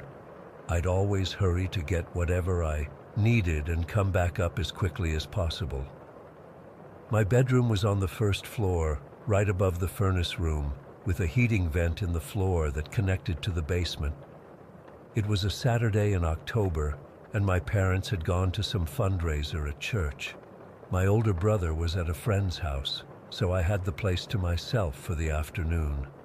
I was just hanging out in my room, reading some car magazine and thinking about how I'd customize my own car when I eventually got one. It was around 3 in the afternoon, still bright outside, completely ordinary. That's when I heard it. At first, I thought it was just the furnace kicking on. It made these weird groaning sounds sometimes when it started up. But this was different. It started as a low rumble, almost below the threshold of hearing, but it made the hairs on my arms stand up. Then it got louder, and I realized it was coming through the heating vent in my floor. It was a laugh, not a human laugh, not even close. This laugh was deep, like impossibly deep, the kind of bass you feel more than hear. It was grating, like metal scraping against metal, but somehow formed into a sound of amusement. It was, I don't know how else to describe it except to say it was evil, pure evil. The sound had a quality to it that just felt wrong, like it shouldn't exist in our world. I froze completely. I was sitting on my bed, and I just stopped breathing for what felt like forever. The magazine slipped from my hands and fell to the floor, but I didn't move to pick it up. I was terrified that if I moved or acknowledged the sound in any way, whatever was making it would know I could hear it and would come for me. The laugh rose up through the vent, getting louder and more intense. It had this weird cadence to it. Ha, ha, ha. Slow and deliberate, like whoever or whatever was laughing was really enjoying itself. Then it changed to a higher pitch, almost mocking, before dropping back down to that impossible bass. It lasted, maybe 30 seconds total, but it felt like hours. Then it just stopped. The silence afterward was almost as terrifying as the laugh itself. I sat there, completely still, waiting to see if it would start again or if something would come crawling out of the vent. Nothing did. After about 10 minutes of absolute stillness, I finally worked up the courage to move. I didn't go check the basement. No way in hell was I going down there. Instead, I grabbed my portable radio, cranked it up as loud as it would go, and sat with my back against the wall opposite the vent until my parents came home 3 hours later. I didn't tell them what happened. I tried to convince myself that it was just some weird acoustic phenomenon, maybe a neighbor's machinery or something being distorted as it traveled through the heating ducts. But I knew better. That laugh wasn't human, and it wasn't mechanical. It was something else entirely. After that day, I refused to be alone in the house. If my family was going out, I made sure I had somewhere else to be. I started locking my bedroom door at night, and I put a heavy box over the heating vent, claiming I was cold and didn't want drafts. My mom thought it was weird, but she didn't push it. The basement became completely off limits for me unless someone else was down there too. When I absolutely had to go down, like when my mom sent me to get something from the freezer. I developed this habit of singing loudly the entire time. I don't know why, but I had this idea that if I was making noise, the thing with the laugh couldn't get me, like it could only attack in silence or something. I'd belt out whatever song was popular at the time, not caring how stupid I sounded. My brother made fun of me mercilessly for it, but I didn't care.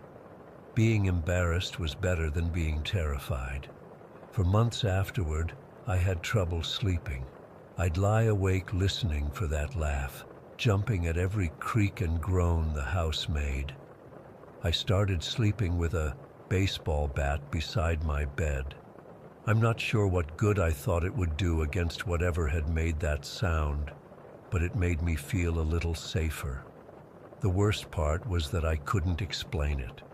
I was raised to believe that there were rational explanations for everything, that ghosts and demons weren't real. But what I heard that day defied any rational explanation I could come up with. It wasn't human, it wasn't mechanical, and it wasn't my imagination. It was real, and it was malevolent.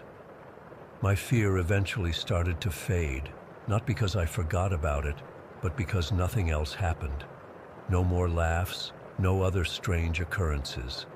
Just that one 30-second episode that completely changed how I viewed the world.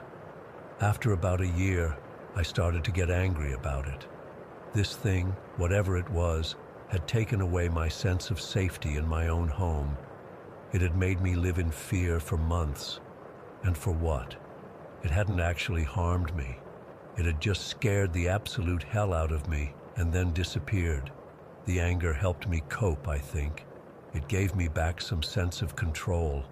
I started going down to the basement alone again, though I still sang sometimes just in case. I took the box off the heating vent. I stopped jumping at every noise the house made. But I never forgot that laugh, and I never stopped believing that there was something down there that day, something that wasn't supposed to exist in our world. When I was 17, my brother and I got into this massive fight. I don't even remember what it was about now, probably something stupid and teenage.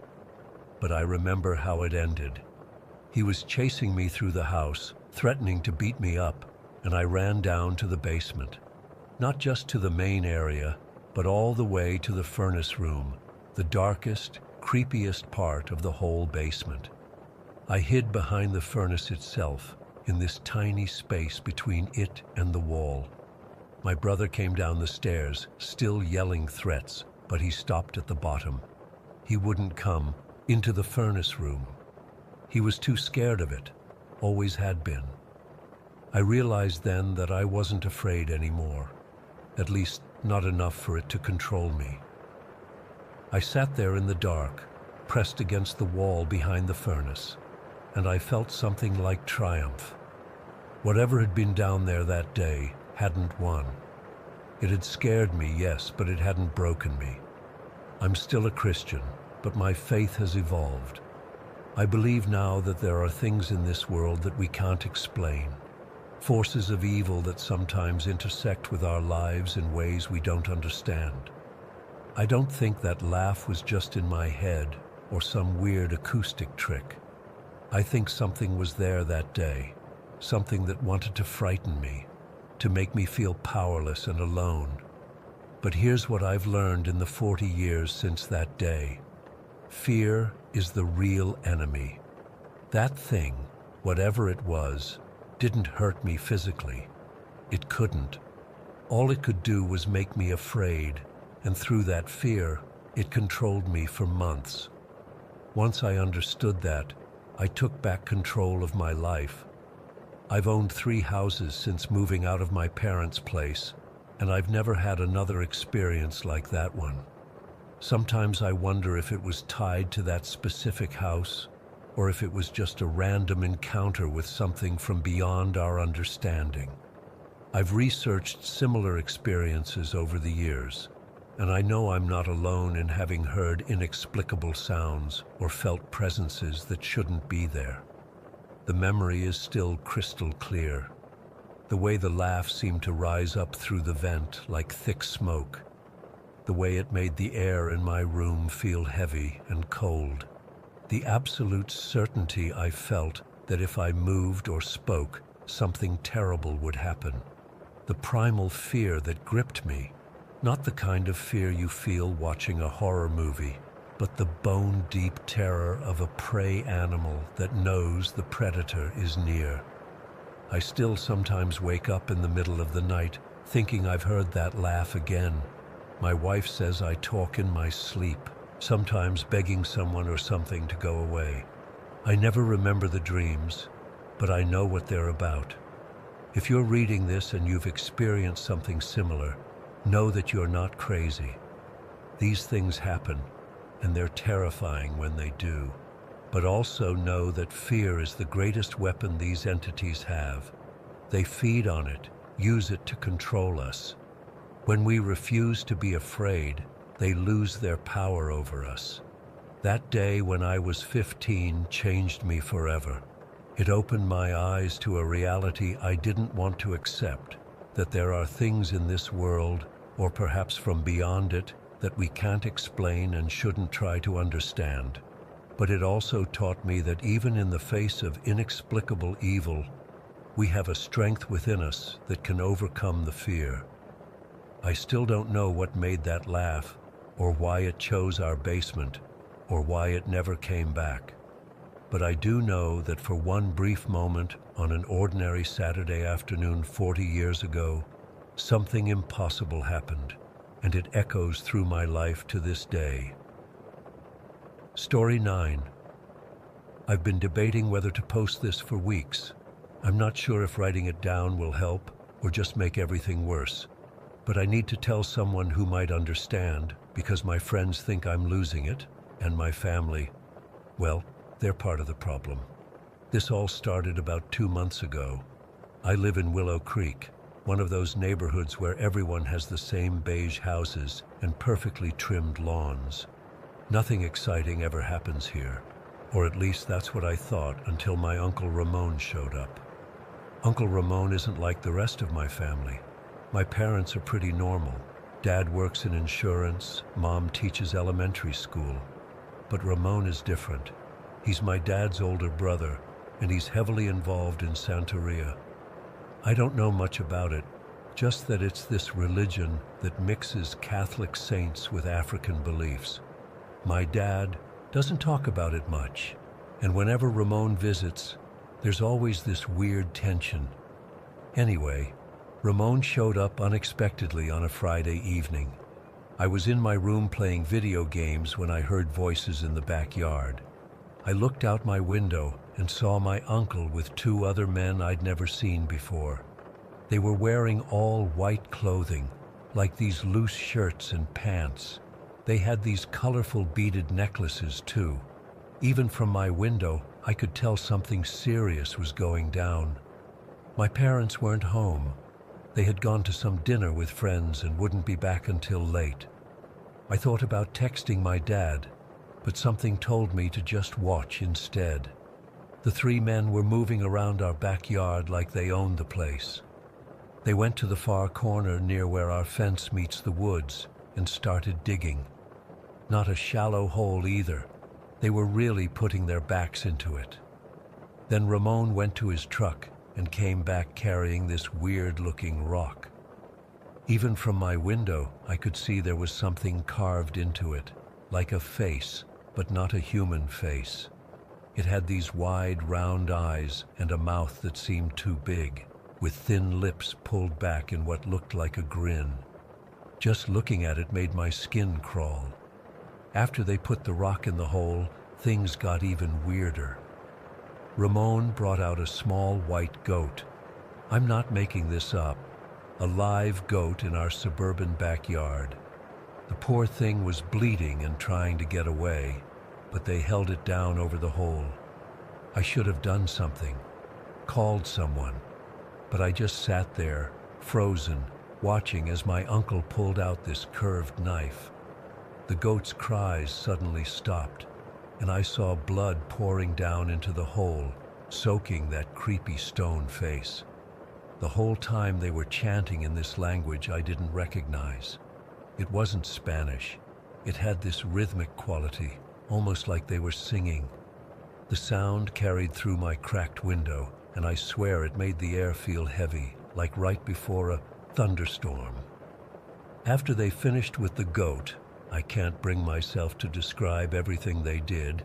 They partially filled the hole, leaving the rock buried but not completely covered.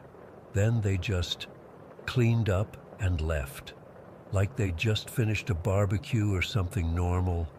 When my parents got home, I didn't say anything. What could I say?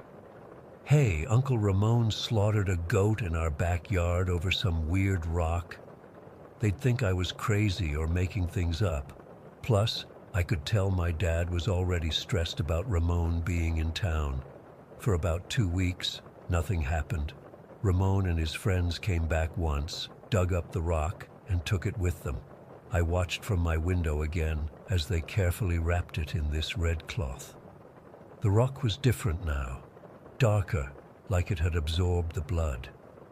They treated it with this weird reverence, like it was something precious. After they left with the rock, I thought that was the end of it. I tried to forget what I'd seen, told myself it was just some weird cultural thing I didn't understand. Then came that night. That night I still can't fully explain. It was a Tuesday. My parents were asleep, and I was up late watching some streaming show on my laptop. It was probably around 2 in the morning.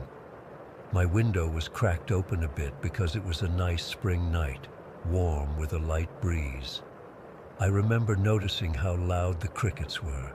There must have been thousands of them in the woods behind our house, all chirping away. The breeze was rustling the leaves in the trees, just normal night sounds, you know. Then everything went silent, not gradually, but all at once, like someone had hit a mute button on the world. At first I thought maybe I'd gone deaf. I snapped my fingers next to my ear and I could hear that just fine. But outside, nothing. No crickets, no wind in the leaves, not even the distant sound of cars on the highway. That silence was so wrong, so unnatural, that it made my heart start racing. I sat up, in bed, staring at my window. The curtains were moving slightly from the breeze, but there was no sound. That's when I saw them. Fingers, but not human fingers. They were pitch black, not like dark skin, but black like a void, like they were made of pure darkness. They were impossibly long and thin, with these slightly pointed tips that weren't quite claws, but definitely weren't normal fingertips either. They appeared at the bottom of my window, curling over the edge like something, was trying to pull itself up to look in, or get in. I couldn't move. I literally could not make my body respond. It was like every muscle had locked up in terror. My laptop slid off my legs onto the bed, but I couldn't even reach to close it. The fingers, there were 5 of them, began to work at the window frame, trying to pull it up higher.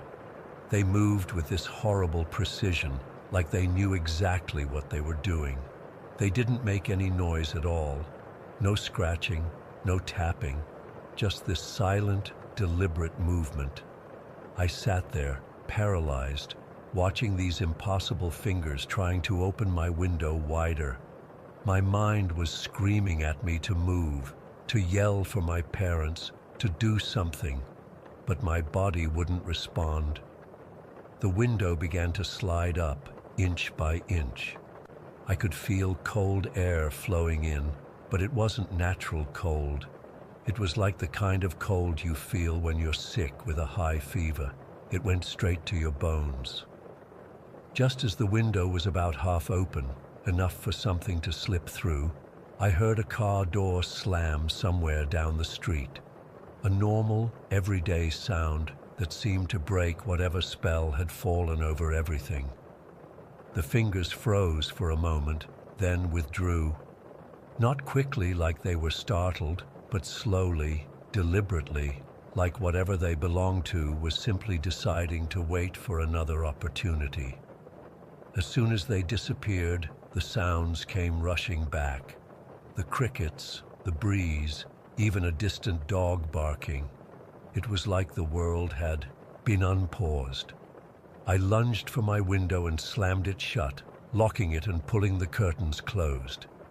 Then I turned on every light in my room and sat in the corner of my bed, back against the wall, until morning came. I didn't sleep at all. I kept thinking I could see shadows moving under my door or hear breathing outside my window.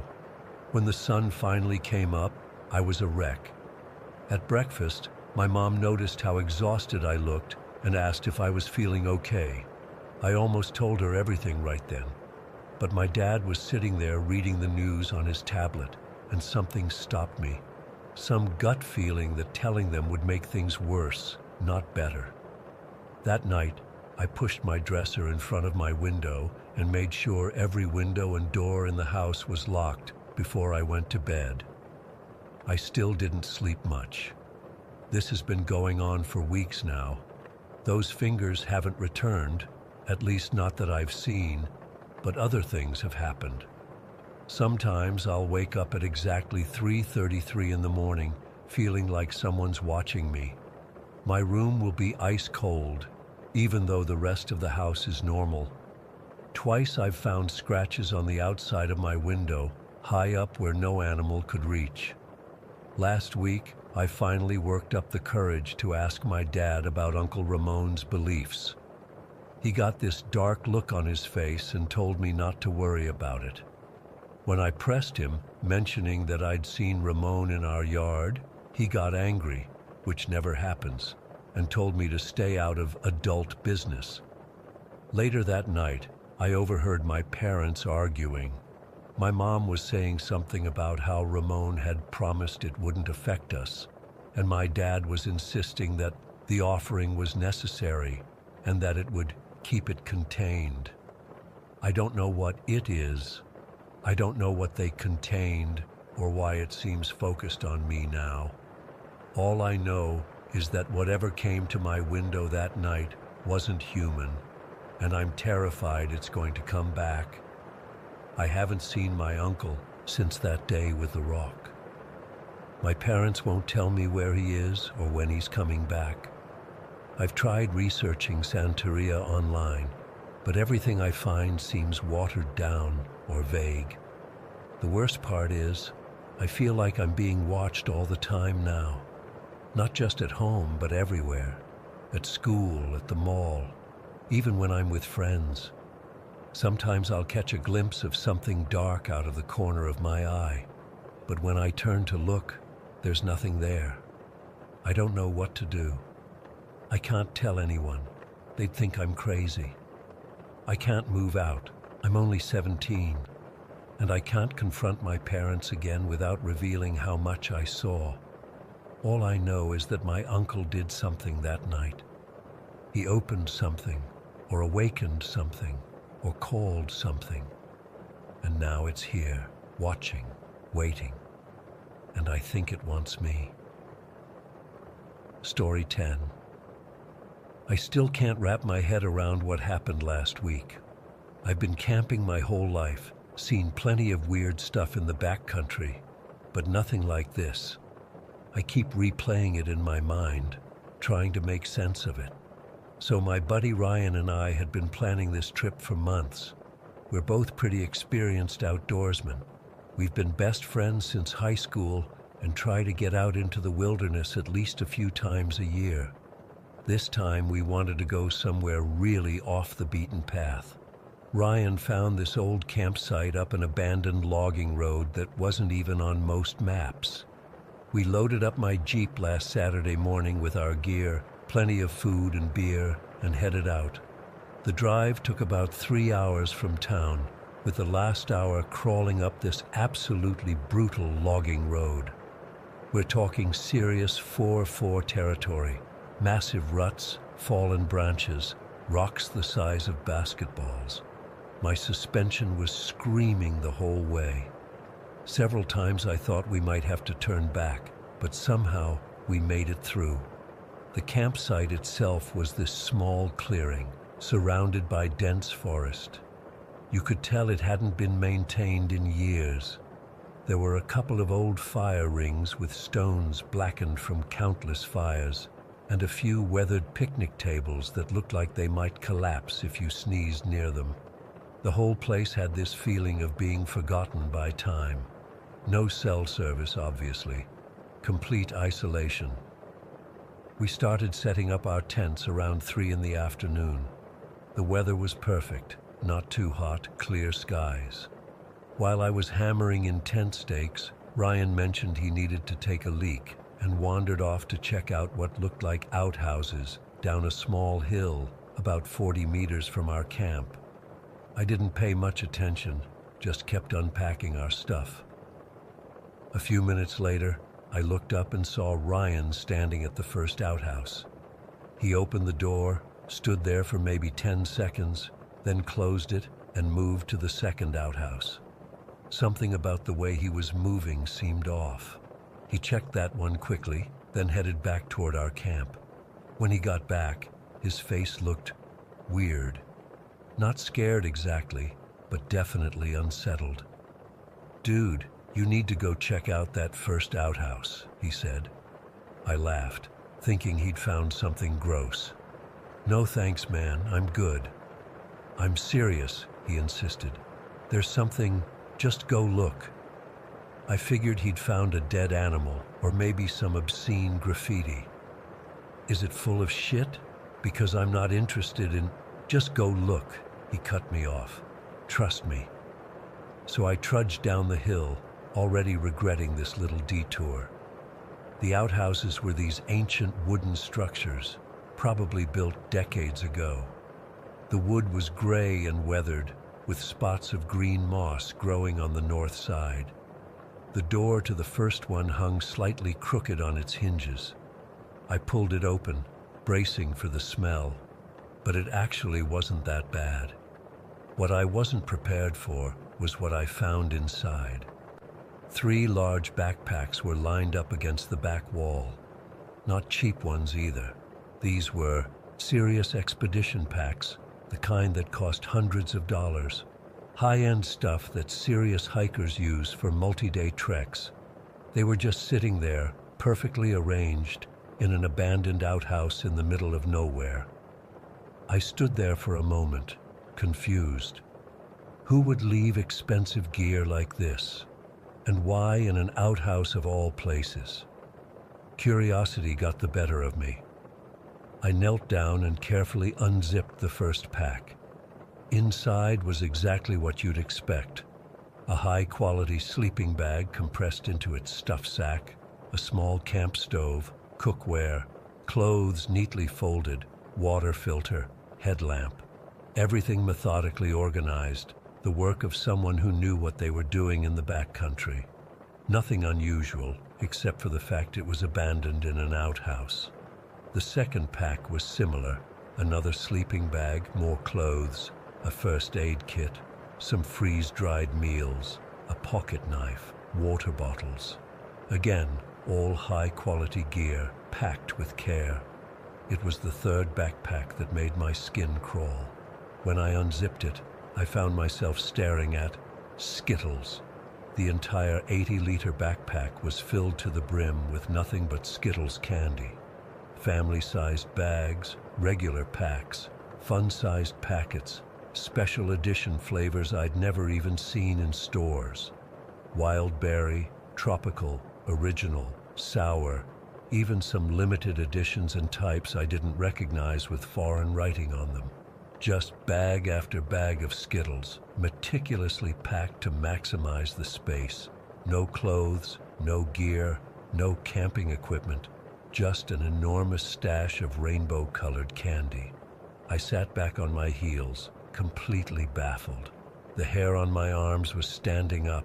Something about this felt deeply wrong.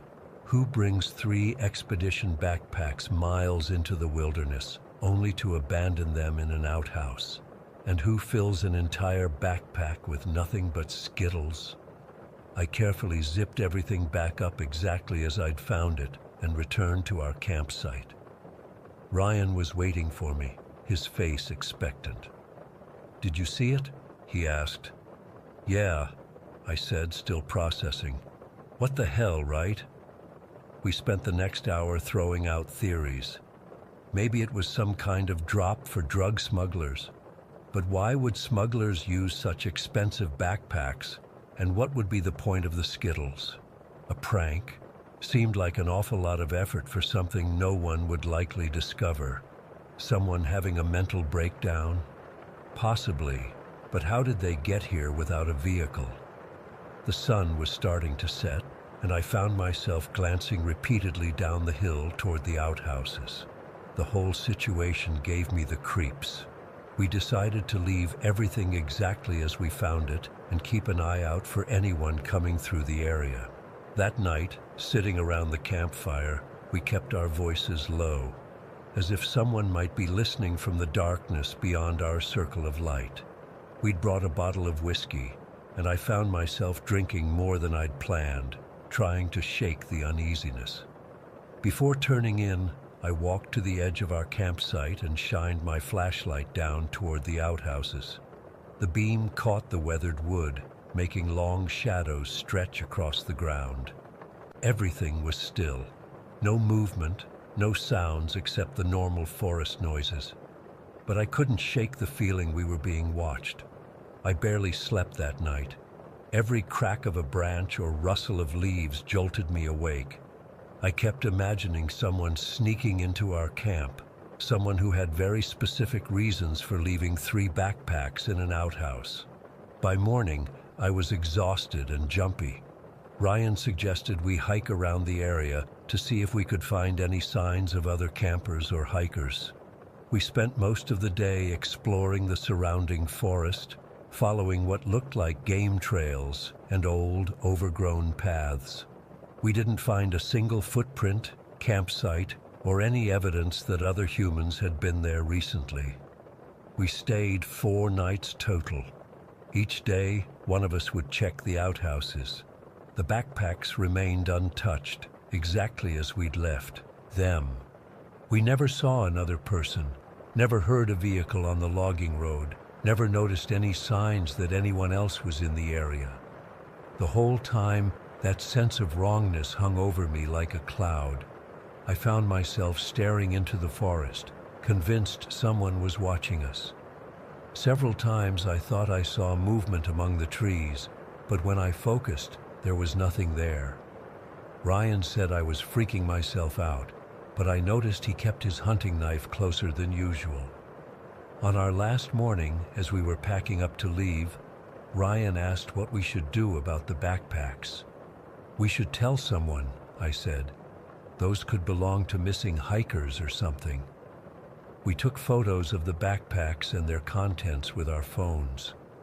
As a final check, I opened the Skittles backpack one more time. Still nothing but candy. I picked up one of the packages, a flavor called Dark Side that I'd never seen before. The packaging seemed normal, not tampered with. I put it back exactly as I'd found it. Once we got back to civilization and had cell service again, I called the local conservation office and reported what we'd found. The officer took down all the details, the location of the campsite, descriptions of the backpacks, what was inside them. He seemed particularly interested in the Skittles backpack, asking me to repeat that part several times. "Have there been any missing hikers reported in that area?" I asked.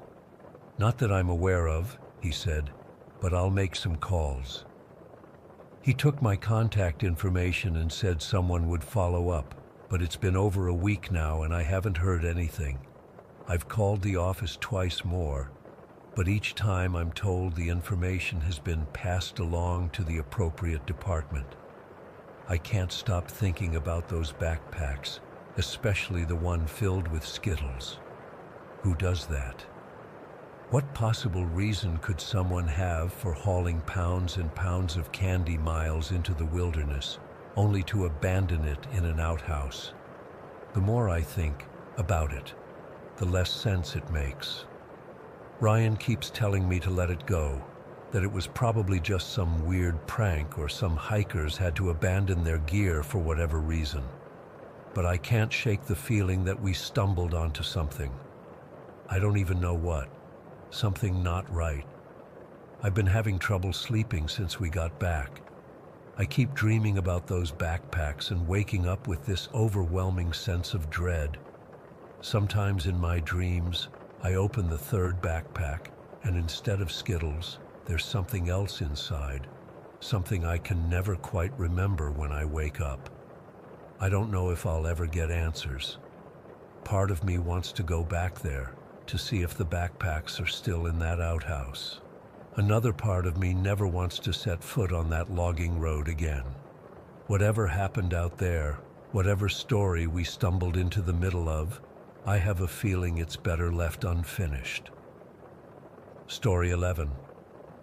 I've spent a long time wondering if I should share this. It's not something I talk about, even with my closest friends.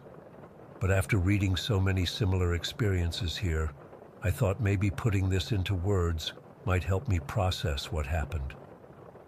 This all went down about 3 years ago, when I was 17. I grew up in Oakwood, your typical suburban town with white picket fences and neighborhood barbecues. Nothing exciting ever happened there. My mom always had this weird connection with nature. She wasn't a full-on hippie or anything, but she'd always pause to feel the wind before a storm, or know exactly when certain flowers would bloom. As a kid, I thought everyone's mom could do that. When I hit my teens, I started getting curious about my own sensitivity, as Mom called it. I could sense energies in places, like the heaviness in our town's old cemetery, or the lightness I felt in our backyard garden. Looking back, I should have just accepted this as a cool quirk and moved on. But no, 17-year-old me had to go digging deeper. It started with innocent stuff. I bought some crystals at a New Age shop in the mall. I'd place them on my windowsill to charge in the moonlight. I made little sachets of herbs for good luck. Honestly, it was mostly for the aesthetic at first. I thought it made me seem mysterious and different from the other kids at school. Then I found this book at a used bookstore. The cover was worn black leather, and the pages smelled like they'd been sitting in someone's attic for decades. It contained simple spells and rituals, nothing too crazy. I tried a few, a spell for better grades before my calculus test, another to help me get along better with my little brother. And weirdly, they worked. Or at least I convinced myself they did. That success made me bolder. I started ordering more books online, ones with darker content. I created a small altar in the corner of my bedroom, hidden behind my desk where my parents wouldn't see it. I'd light black candles and chant words I barely understood. I'd draw symbols on pieces of paper and burn them, watching the smoke curl toward my ceiling. I felt powerful, in control. The first strange thing I noticed was about 3 months into my deeper practices. I was home alone, sitting cross-legged on my bedroom floor with candles lit around me. I was attempting a spell to reveal hidden knowledge, whatever that meant. As I finished the ritual, I heard very distinct footsteps in the hallway outside my room, heavy ones, like boots on our hardwood floor. I froze. My heart was pounding as I blew out the candles and quickly shoved my witchcraft stuff under my bed. I called out, "Hello?" No answer. When I opened my bedroom door, the hallway was empty. I checked every room in the house, but there was nobody there. I told myself it was just the house settling, or my imagination running wild. But the footsteps came back, not just when I was alone. My parents heard them too. My dad would grab his baseball bat and search the house, finding nothing. My mom would look at me with this worried expression. like she knew something was wrong but couldn't figure out what. Then my room started getting cold, like seriously cold. In the middle of summer, when it was 90 degrees outside, my room felt like a freezer. My dad checked the vents, thinking something was wrong with our AC system, but the rest of the house was perfectly normal. Just my room was affected. The energy in my room changed too. It's hard to explain to someone who hasn't experienced it, but it was like walking through molasses. The air felt thick and heavy. I started dreading going to bed at night. I'd lie there, staring at my ceiling, feeling like something was watching me from the darkest corner of my room. I didn't connect these occurrences to my witchcraft practices at first. Stupid, right? Looking back, it's so obvious. But at 17, I thought I was untouchable. If anything, the creepy stuff made me feel even more powerful, like I was actually tapping into something real. It wasn't until my friend Jess stayed over that I realized how bad things had gotten. She woke me up in the middle of the night, her face pale. "Your room is freezing," she whispered, "and I keep hearing someone walking around." That was my wake-up call. If someone else could feel it too, then it wasn't just in my head. The next day I went to my local church. I'm not religious. My family never went to church, but I was desperate. An older woman there gave me a small silver cross and told me to keep it under my pillow for protection. That night, I placed the cross under my pillow along with a handwritten prayer I'd copied from a website. I thought it would make things better. It made them worse, so much worse. As soon as I turned off my light and lay down, I heard whispers. Not English, something guttural and ancient sounding. They seemed to come from every corner of my room at once. The temperature dropped so low I could see, my breath in the darkness. My blankets did nothing against the bone-deep chill. I tried to get up, to run to my parents' room, but I couldn't move. It was like something heavy was sitting on my chest, pinning me to the bed. I could breathe, I could blink, but that was it. My limbs wouldn't respond to my brain's frantic commands. And then I saw her.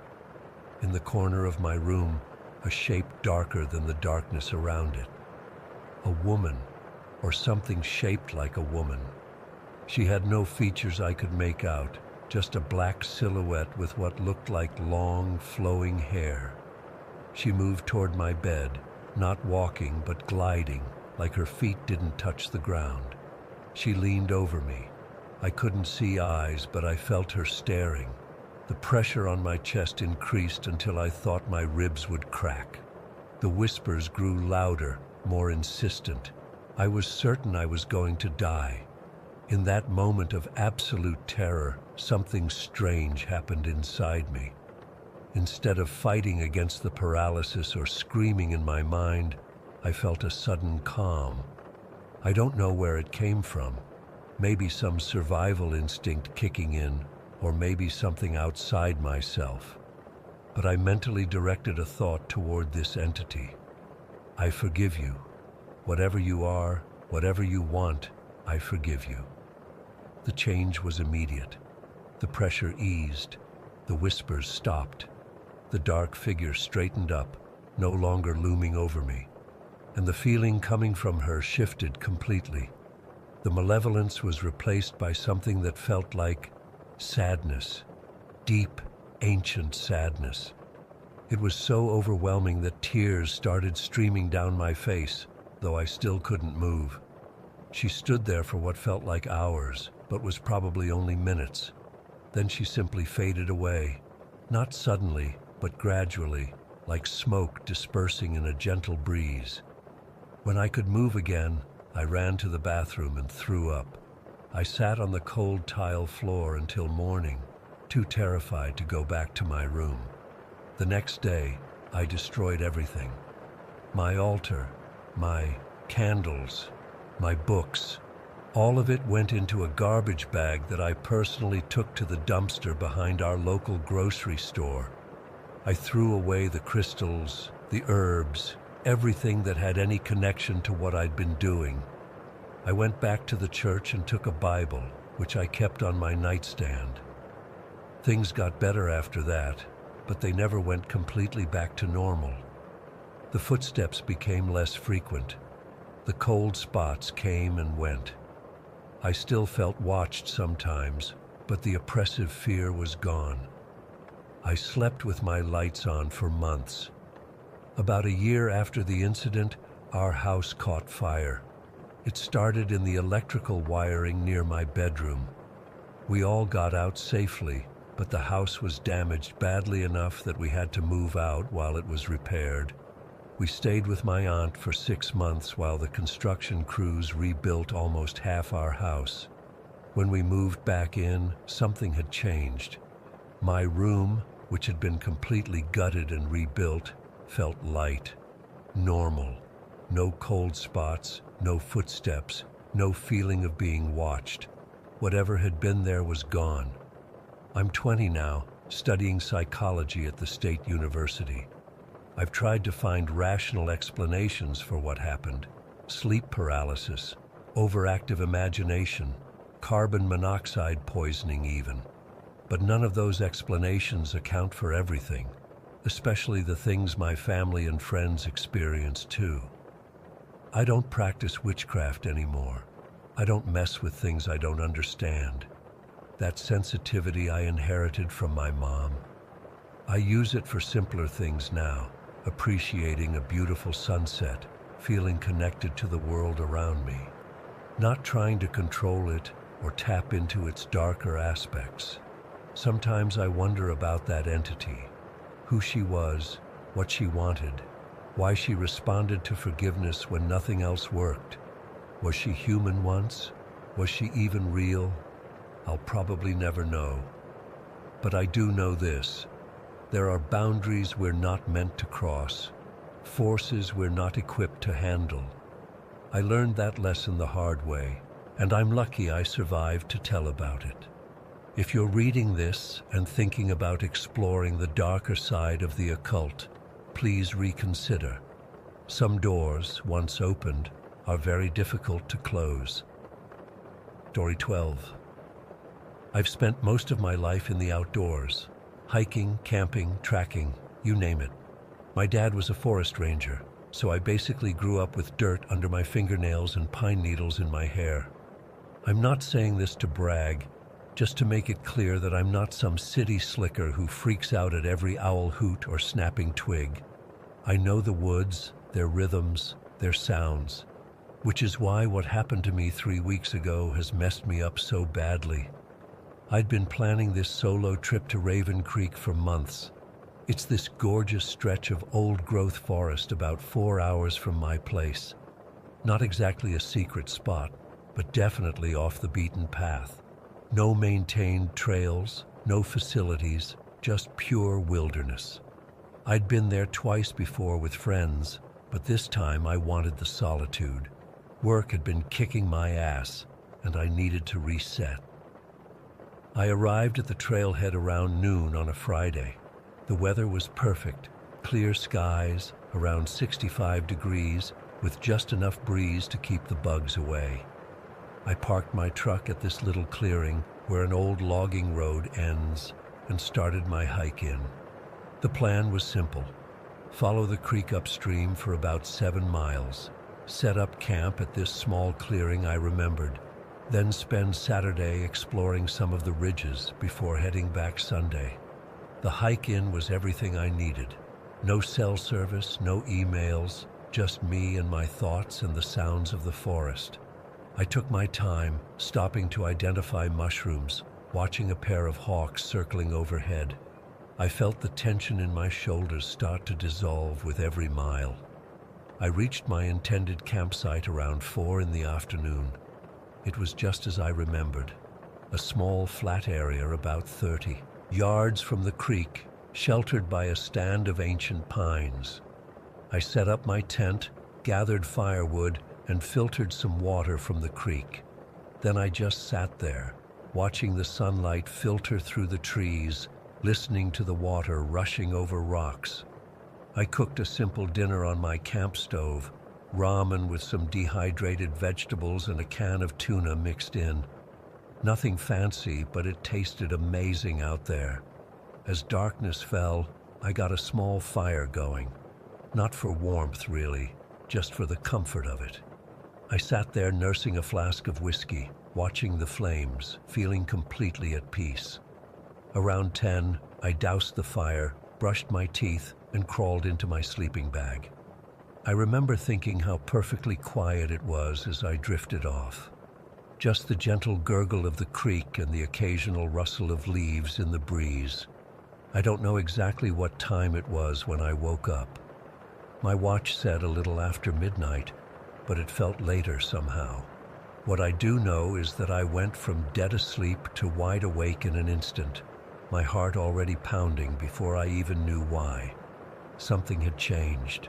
The forest was silent, completely, utterly silent. Anyone who's spent time in the woods knows they're never truly quiet, even at night. There's always something, insects chirping, the distant call of a night bird, small animals moving in the underbrush. But now, there was nothing. It was as if the entire forest was holding its breath. I lay there in my sleeping bag, suddenly aware of how exposed I felt in my little tent. I tried to tell myself it was nothing. Maybe a predator was passing through the area, causing the wildlife to go quiet. Normal forest behavior. But the silence felt wrong, oppressive, like the air itself had thickened. That's when I heard the first footstep, a deliberate crunch of leaves, maybe 50 yards away, then another and another. Slow, methodical footsteps moving through the forest, not the random patter of a deer or the quick scurrying of a raccoon. These were heavy, purposeful steps, and they were heading toward my camp. I reached for my knife, a good fixed blade I always keep within reach when camping. My headlamp was right next to it, but I didn't turn it on. Some instinct told me to stay silent, to pretend I was still asleep. The footsteps continued, getting closer. They seemed to be circling my campsite now, moving in a deliberate pattern around the perimeter. Whoever, or whatever, was out there was taking their time, moving slowly but steadily through the underbrush. I tried to control my breathing, to listen over the hammering of my heart. The steps were maybe 20 yards away now, still circling. I caught myself analyzing the sound, trying to figure out what was making it. A bear would be louder, clumsier. A person would, well, a normal person would call out, wouldn't they? Would announce themselves, especially at this hour. The circling continued for what felt like hours, but was probably 15 minutes. Then the pattern changed. The footsteps started moving closer to my tent, deliberate, unhurried, as if whatever was out there had all the time in the world. 10 yards away, then 5, then right outside my tent. I lay completely still, knife clutched in my sweating hand, eyes fixed on the thin nylon wall of my tent. I could sense a presence just on the other side. I couldn't see anything. There was no moon that night, and the forest was pitch black, but I knew something was standing there, inches away, separated from me by nothing but a sheet of fabric. Then it started to move again, slowly circling my tent. 1, 2, 3 times around, each circuit taking maybe a minute, methodical, studying.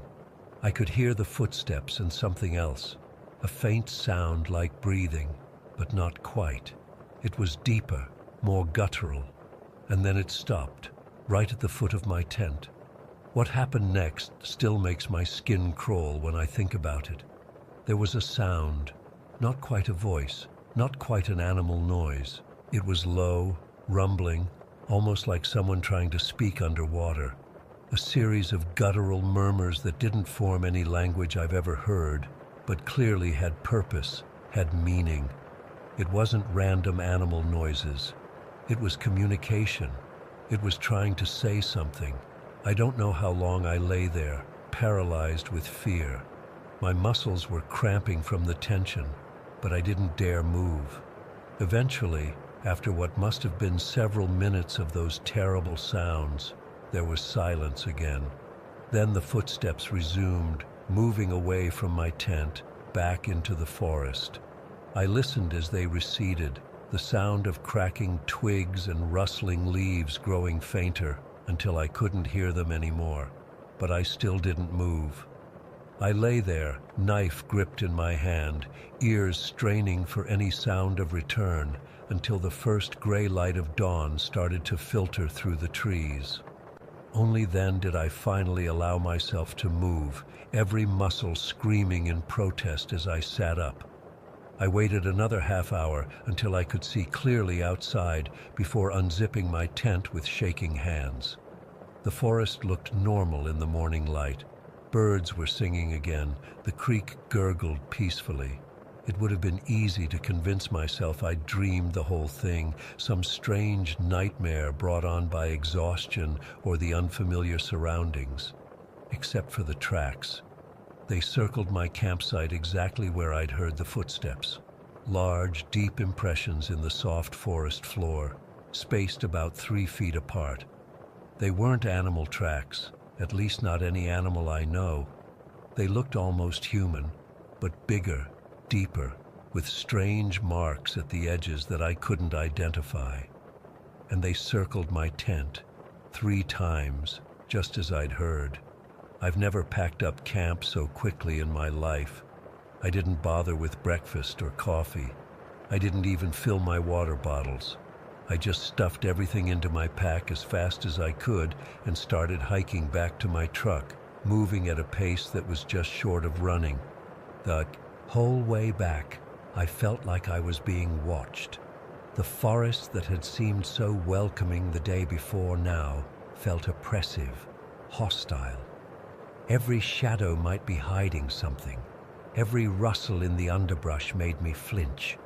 I made it back to my truck in just under 2 hours, a hike that had taken me 4 on the way in. My hands were shaking so badly I could barely get the key in the ignition. I drove home in a daze, checking my rearview mirror constantly, irrationally afraid that something had followed me out of those woods.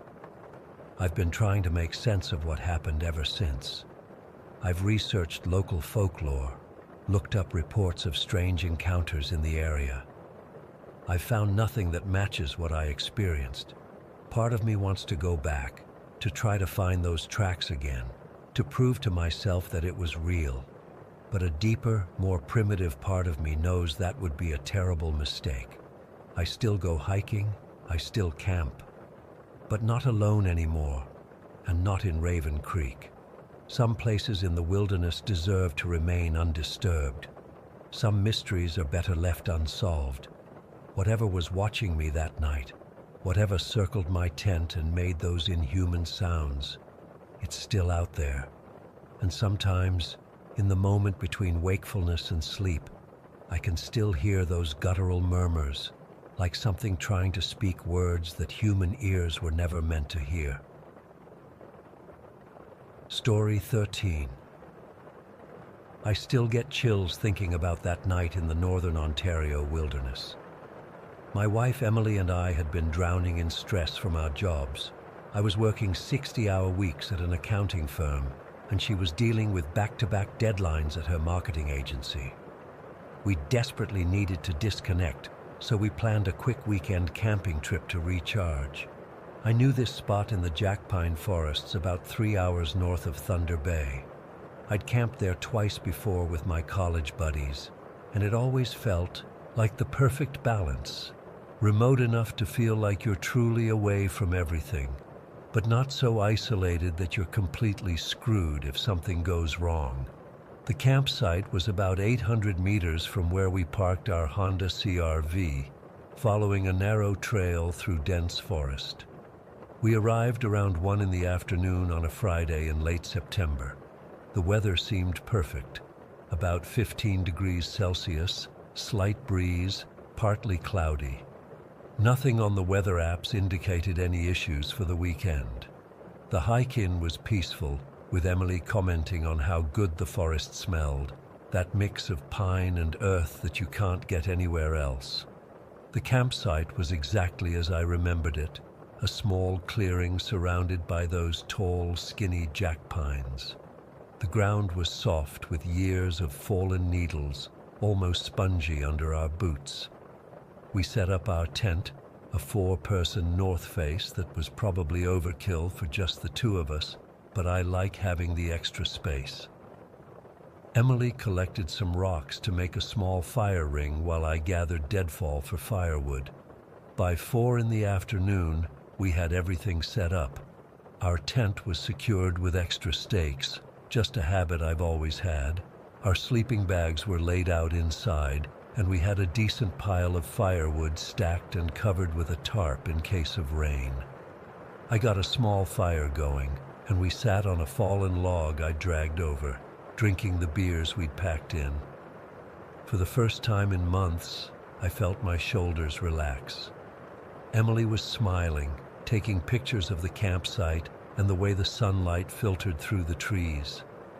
We talked about nothing important, just enjoying the quiet and each other's company. Around 6, we started dinner. Simple camping food, foil packets with sausages, potatoes, and bell peppers that we nestled into the coals of the fire. We were just about to pull them out when I noticed the wind picking up. It wasn't gradual. It went from the occasional light breeze we'd had all day to genuine gusts that made the flames of our fire dance sideways. "Weather changing?" Emily asked, looking up at the swaying treetops. "Looks like it," I said, trying to sound unconcerned. "Let's eat quickly and secure anything that might blow away." By the time we finished our dinner, the wind had intensified even more. The jack pines around us were swaying noticeably, their thin trunks bending in a way that made me increasingly uneasy. These weren't sturdy oaks or maples. Jack pines are relatively fragile trees with shallow root systems. Great for a forest that experiences periodic fires, terrible for withstanding serious wind. I checked my phone, but we had no service. The weather app still showed the forecast from when we'd last had reception near the highway. Nothing concerning. Emily was starting to look worried as the wind continued to strengthen, causing the trees to creak and groan around us. "Should we pack up and head back to the car?" she asked, her voice tight. I was considering it when we heard it. A sharp, explosive crack about 100 meters to our left, followed by the unmistakable sound of a tree crashing through branches and hitting the ground with a boom that I could feel through my feet. Emily jumped, grabbing my arm. "That was a tree falling," I said unnecessarily. "We need to—" Before I could finish, another crack sounded, this time to our right and closer, maybe 50 meters away. Another tree down. My heart was hammering now. The wind was howling through the forest, and in the fading light, I could see the jack pines bending at alarming angles. Some were swaying so far, I was sure they would snap at any moment. "We need to get out of here," Emily said, her voice rising with panic. I looked at the darkening forest, thinking rapidly. The trail back to our car wound through dense stands of these same jack pines. If trees were already coming down, hiking 800 meters in the dark through falling trees seemed like suicide. But staying put didn't feel much safer. "We can't risk the trail right now," I decided. "It's getting dark, and we'd be walking through the same forest, just with no visibility and no idea where trees might fall. So we just stay here and hope nothing falls on our tent?" Her voice cracked. I surveyed our small clearing. We had about a 20-foot diameter of open space around our tent, but tall jack pines loomed on all sides. An idea formed. "Help me clear this space more," I said, kicking dirt onto our fire to extinguish it. The last thing we needed was a wind-blown ember starting a forest fire on top of everything else. We spent the next frantic half hour working with our camping hatchet and folding saw, cutting down any small saplings in our clearing and dragging away fallen branches to create the largest possible buffer zone around our tent. All the while, the forest around us groaned and creaked like a sinking ship, punctuated every few minutes by the heart-stopping crack and crash of another falling tree. By the time it was fully dark, around 8:30, we'd done all we could. Our clearing was marginally larger, and we'd moved our tent to what seemed like the safest spot, away from the tallest, most precarious-looking trees. We climbed inside, fully dressed, including our boots, with our headlamps and emergency gear within immediate reach. The sound inside the tent was terrifying. The nylon walls shuddered and flapped violently with each gust. Outside, the wind was no longer coming in distinct gusts, but had become a constant roar. I kept picturing those thin jack pines snapping like toothpicks and crashing down on us. "Do you think we should have tried for the car?" Emily whispered, clutching my hand so tightly it hurt. "No," I said, trying to sound confident. "We'd be moving targets out there. At least here we've cleared some space." We both jumped as another crack and crash sounded, this one close enough that we felt the impact through the ground. Emily let out a small sob. "It's okay," I lied. Statistically, the chances of a tree hitting this exact spot are tiny. But that's exactly what made it so terrifying. We were completely at the mercy of random chance. If a tree happened to fall in our direction, our tent might as well have been made of tissue paper for all the protection it would offer. I lay awake all night, holding Emily's hand, listening to the storm rage around us. Every few minutes brought another tree down somewhere in the forest. I found myself counting the seconds between gusts, between crashes, as if establishing a pattern would somehow give me control over the situation. My body was rigid with tension, flinching at every sound. Around 3 in the morning, I felt Emily shaking beside me and realized she was silently crying. I put my arm around her and we lay there, both pretending for the other's sake that we weren't terrified. "If we make it through this," she whispered, "I'm never camping again." I couldn't even argue with her. In that moment, I was making the same promise to myself. The wind continued its assault until sometime after 5 in the morning, when it finally began to ease. By 6, as the first gray light of dawn filtered through the trees, the forest had fallen into an eerie silence, broken only by the occasional creak of stressed wood. We waited until we could see clearly before unzipping the tent. The scene that greeted us was shocking. Our small clearing was still intact, but the forest around us was transformed. Fallen jack pines lay in every direction like massive pickup sticks. One massive tree had crashed down just 30 feet from our tent. Its trunk snapped clean through about 10 feet up from the base. If it had fallen in our direction instead, I couldn't even complete the thought. We didn't speak as we packed up camp, moving with the efficiency of people who couldn't get out of a place fast enough. We skipped breakfast, stuffing everything haphazardly into our packs. The forest that had seemed so peaceful yesterday now felt malevolent, like it was just waiting for another chance to crush us. The hike back to our car was nerve-wracking. The trail was blocked in 3 places by fallen trees, forcing us to climb over or find ways around. With each detour, I kept thinking about what would have happened if we'd tried to hike out during the night. We would have been completely lost, or worse. When we finally reached our car, Emily burst into tears of relief. I wasn't far behind, my hands shaking so badly I could barely get the key into the ignition. As we drove away, I kept checking the rearview mirror, half expecting to see the entire forest collapse behind us. That night was 2 years ago, and it fundamentally changed me.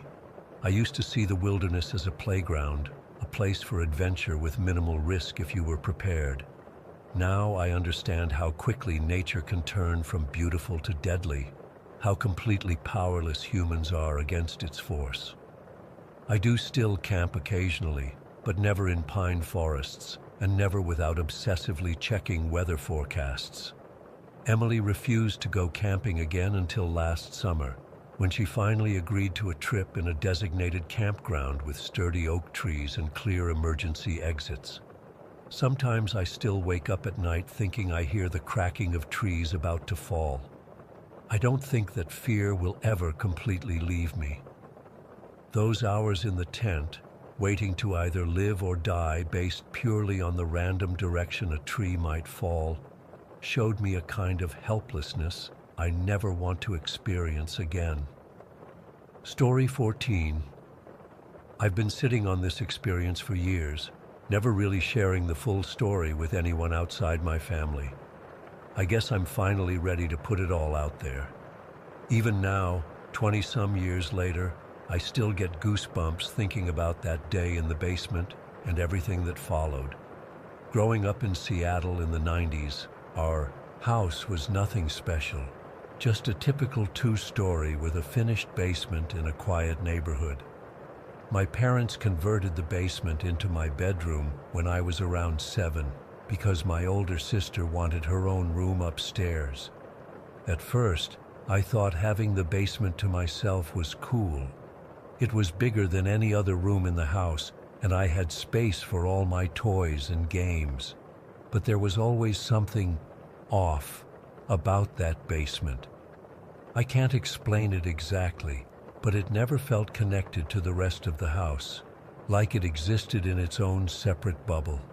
The temperature was always different, colder, even when the heat was on. Sounds from upstairs seemed muffled and distant, as if they were coming from miles away, rather than just above my head. I remember that afternoon so clearly. It was a Saturday in October, and Seattle was having one of those rare, perfect fall days. Golden sunlight streamed through the small basement windows, making dust particles dance in the air. Mom was upstairs doing laundry, and my sister was at a friend's house.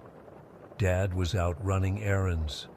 I was playing with my Lego sets on the carpet, building some kind of spaceship. I remember feeling completely absorbed in what I was doing, the way kids get when they're playing. The house was quiet, except for the distant hum of the washing machine and the occasional car passing outside. Then something changed. I didn't hear anything at first. It was more like a shift in the air pressure. That feeling when someone enters a room behind you and you can sense their presence before you see them. The hairs on my arms stood up and I got this crawling sensation up my spine. I stopped playing mid-movement, a Lego piece clutched in my hand. The basement suddenly felt 10 degrees colder. I had this overwhelming certainty that someone or something was watching me from the darkest corner of the room, behind the old water heater. When I looked up, I noticed my bedroom door was moving. It had been closed all the way, but now it was slowly swinging open. Here's the thing that still haunts me. That door always creaked. Always. It had this distinctive horror movie-worthy squeak that announced anyone coming down to my room. My parents had tried WD-40 on the hinges multiple times, but that stubborn creak always came back within days. But now, complete silence. The door was opening inch by inch without making a single sound. I sat frozen, watching it move. There was no draft in the basement, never had been. The door kept opening until it was about halfway. My sister and I had decorated the door with these little plastic Halloween decorations the week before. Just cheap dollar store stuff with suction cups that stuck to the glass pane in the upper half of the door. One was a goofy ghost and another was a pumpkin. As I watched, The ghost decoration suddenly unstuck itself and fell to the floor. It didn't slide down slowly like suction cups do when they're losing grip. It literally looked like invisible fingers had reached up and yanked it off the glass. That was it for me. I scrambled to my feet, knocking over my half-built spaceship, and bolted for the stairs. I remember taking them 3 at a time, nearly falling in my panic. I didn't look back. I couldn't. I found my mom in the kitchen folding towels. I was crying and babbling, trying to explain what happened. I expected her to dismiss it, to tell me it was just my imagination, or maybe a draft I hadn't noticed. But she didn't. Instead, she put down the laundry and got really quiet. She asked me to repeat exactly what had happened, and I watched her face grow pale as I described the door opening silently and the decoration falling. Has this happened before?" she asked me, her voice unnaturally steady. I admitted that I'd been feeling weird in my room for weeks.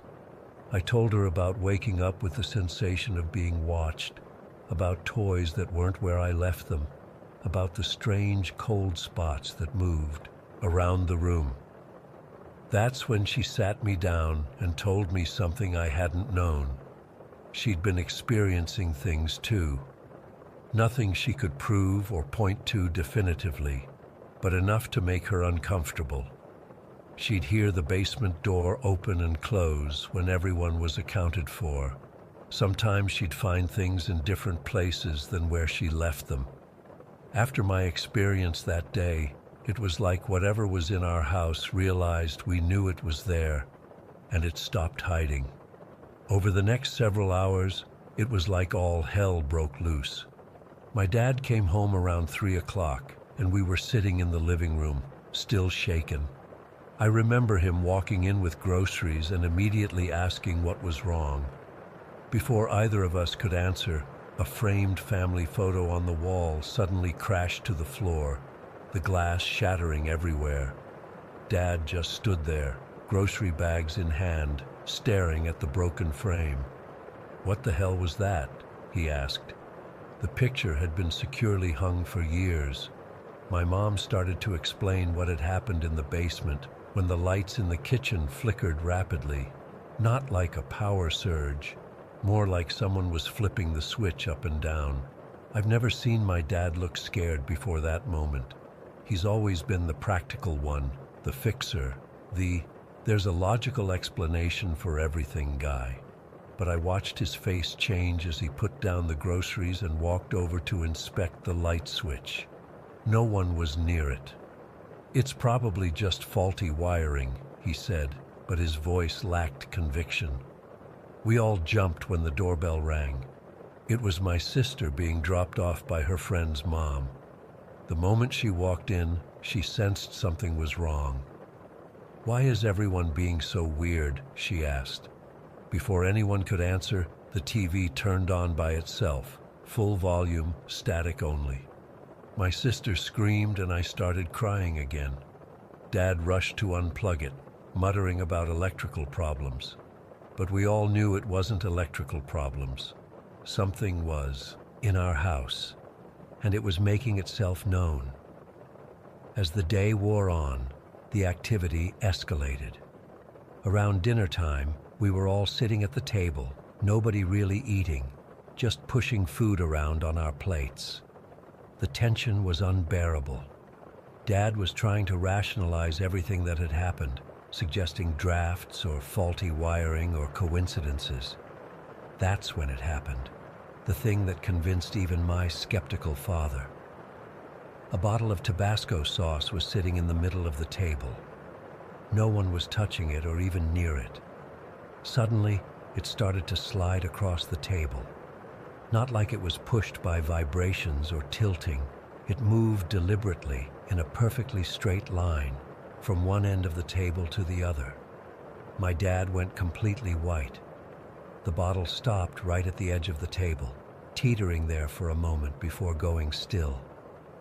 "Jesus Christ," my dad whispered. My mom grabbed my hand and my sister's under the table. I could feel her trembling. That night, none of us wanted to be alone. My sister and I ended up sleeping in our parents' room, all lights on. But sleep didn't come easily. Throughout the night, we heard footsteps, measured, deliberate steps, pacing back and forth in the basement, my room. The door to the basement would open and close, open and close. Around 3 in the morning, my mom suddenly sat up in bed. She looked different, determined, angry even. She got out of bed despite my dad trying to stop her. "I've had enough," she said. "This is our home." She marched downstairs, and we all followed, terrified to let her go alone, but equally scared to confront whatever was happening. When she reached the basement door, she threw it open. The air down there was freezing cold. We could see our breath, which made no sense for October in Seattle. My mom stood at the top of the basement stairs and started speaking, not yelling, not panicking, just speaking firmly and clearly. "I don't know what you are or why you're here," she said, "but this is our home. You are not welcome here. This house and this family are protected through the blood of Christ, and you have no power here." She continued speaking, quoting Bible verses I didn't recognize. We weren't even particularly religious. Her voice grew stronger with each word, and then, I still get chills thinking about this. The cold air from the basement seemed to rush past us, up the stairs, like something was fleeing. The basement door slammed shut with such force that a picture fell off the wall nearby. After that, the house was quiet. Not the tense, waiting quiet from before, but a genuine peace. We all felt it, like a weight had been lifted. We never found out what was in our house. We debated moving, but after my mom's confrontation, the activity stopped almost completely. There were still occasional odd moments, a door closing on its own, the feeling of being watched, but nothing like the intensity of that day. Years later, my mom finally told me something she'd been keeping secret. In the weeks before my experience in the basement, she'd often hear the basement door open and close when she was home alone. She'd hear footsteps pacing in the dark down there.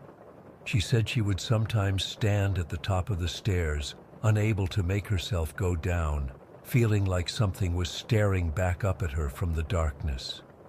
We moved away when I was 13 for unrelated reasons. My dad got a job in Portland, and we relocated. I've often wondered about the family that moved in after us, if they experienced anything similar. To this day, I can't explain what happened in that house. I've researched hauntings, tried to find information about the land our house was built on, looked into the history of the neighborhood. Nothing unusual ever turned up. All I know is what I experienced, what my whole family experienced on that day.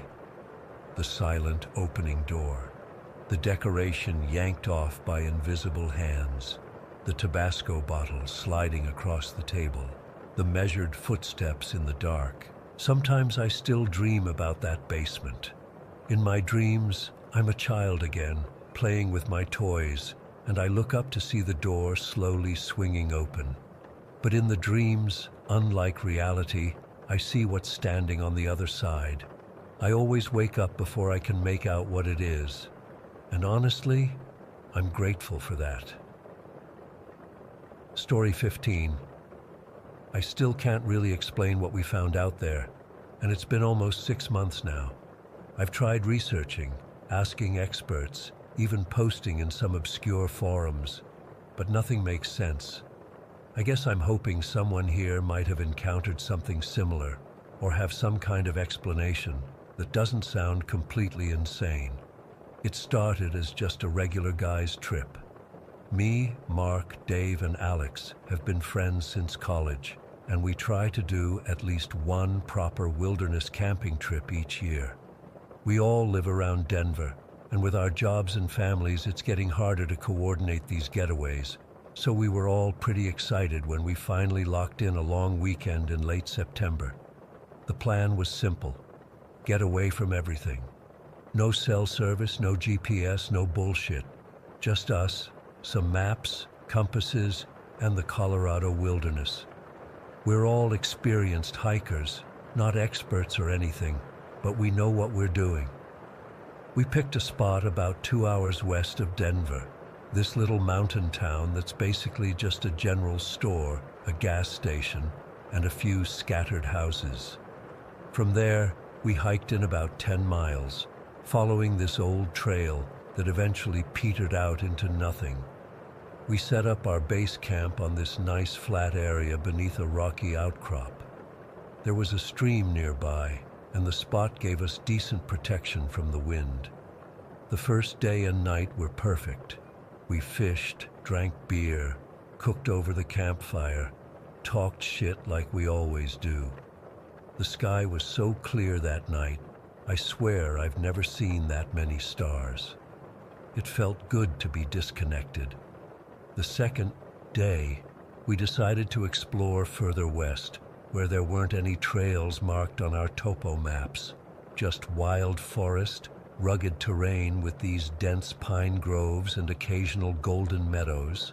It was unseasonably warm for late September, probably around 70 degrees, but comfortable for hiking. We'd been walking for maybe 3 hours when Dave spotted this narrow animal trail following a dry gully. It looked like deer had worn it down over years, and it headed downhill in a direction we hadn't planned on going. But something about it seemed interesting, so we decided to follow it. The trail wound down through increasingly thick forest until suddenly it opened up into this perfectly circular clearing, maybe 100 yards across. And right in the middle stood this old cabin. Now, finding abandoned structures in the Colorado wilderness isn't that unusual. There are old mining cabins scattered throughout these mountains. But this one, something was immediately off about it. It was built from hand-hewn logs, not sawn timber, which meant it was really old. The roof slanted to one side, and there were no glass in the window frames. The whole structure seemed to be sagging, like it was slowly being crushed by time. But that wasn't what disturbed us. What freaked us out was the circle around it. About 50 feet from the cabin in every direction, there was this boundary. Inside the boundary, everything was wrong. The grass was yellow and patchy, bushes completely dried out and brittle looking. Outside the boundary was normal, healthy forest. The line between them was so distinct you could have drawn it with a ruler. "What the hell?" Alex muttered, and his voice sounded strangely muffled, like the air was thicker somehow. We started walking around the perimeter of this dead zone, keeping safely outside it. Nobody needed to say it. None of us wanted to step inside that circle. As we circled around, we noticed small animal carcasses scattered throughout the dead zone. Squirrels, birds, even a couple of rabbits. They weren't decomposed or eaten by predators. They were just desiccated, dried out, like they'd been mummified, but perfectly intact. No blood, no signs of violence. "Guys, look at this," Mark called out when we reached the north side of the circle. He was pointing at a fallen tree that crossed the invisible boundary. The part inside the circle was completely gray and brittle, bark peeling away. The part outside was normal, healthy wood with green moss still growing on it. The transition happened exactly at the boundary line. I felt this crawling sensation on my skin, like when you're outside during a lightning storm and the air gets charged. Dave took out his phone, presumably to take a photo, then hesitated and put it back in his pocket. Later, he told me he suddenly felt strongly that he shouldn't document this place. I felt it too, this weird reluctance, almost like the place didn't want to be remembered. Could it be some kind of chemical spill?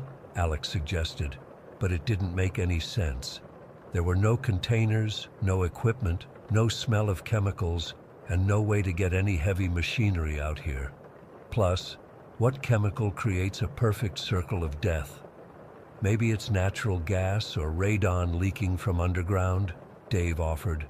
But again, that wouldn't explain the perfect circular boundary. We spent maybe 20 minutes walking the perimeter, never stepping inside. No one suggested going closer to the cabin. In fact, no one even mentioned the cabin directly after we first saw it. It was like our minds were trying to slide away from thinking about it too directly.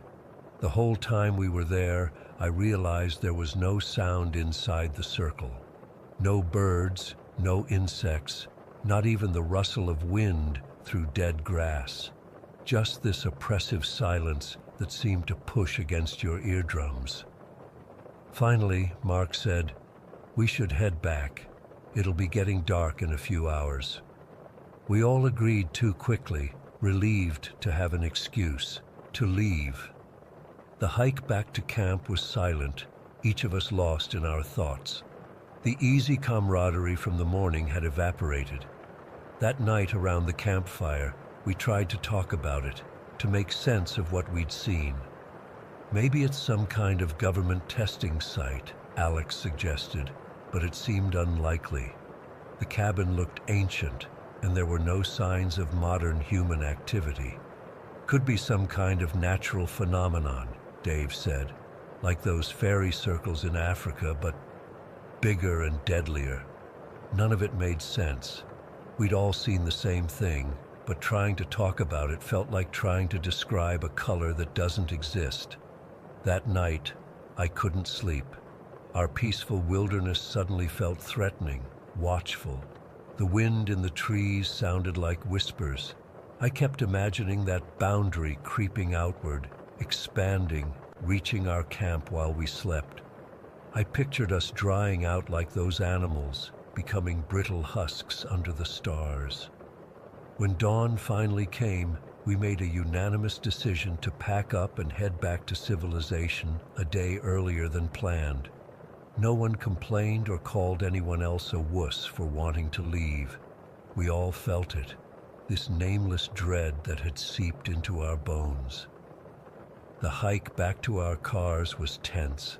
I kept looking over my shoulder, half expecting to see something following us.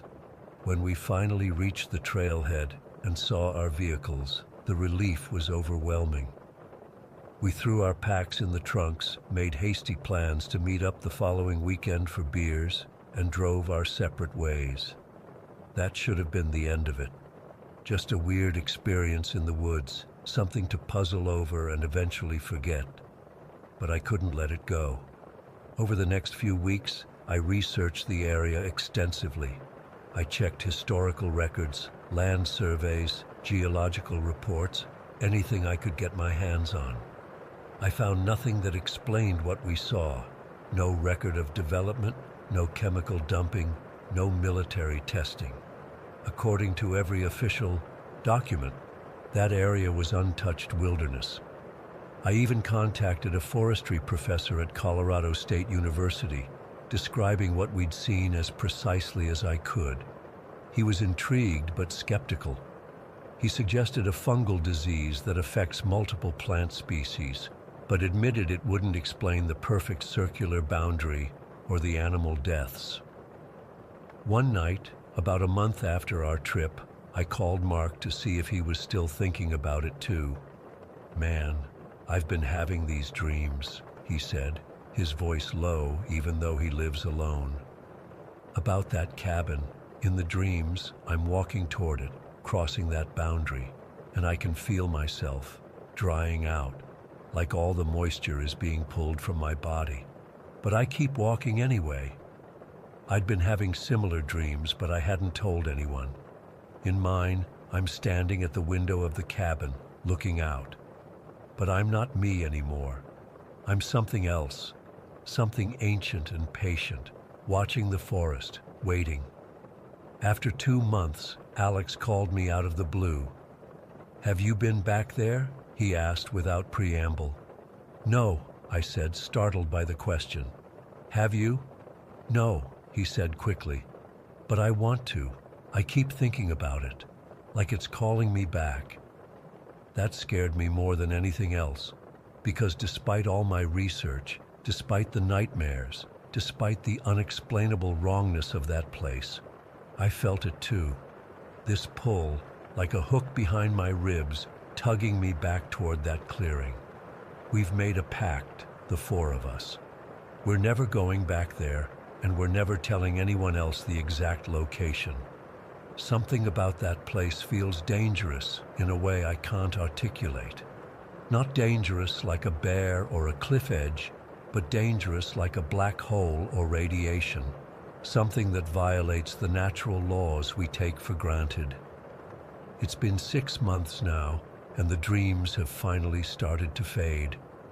But sometimes, when I'm drifting off to sleep, I swear I can hear the silence of that dead zone pressing against my ears, and I wonder if somewhere in those unexplored mountains, that boundary is still there, still perfect, still waiting, and I wonder if it's expanding, inch by inch, day by day, and what happens when it reaches us.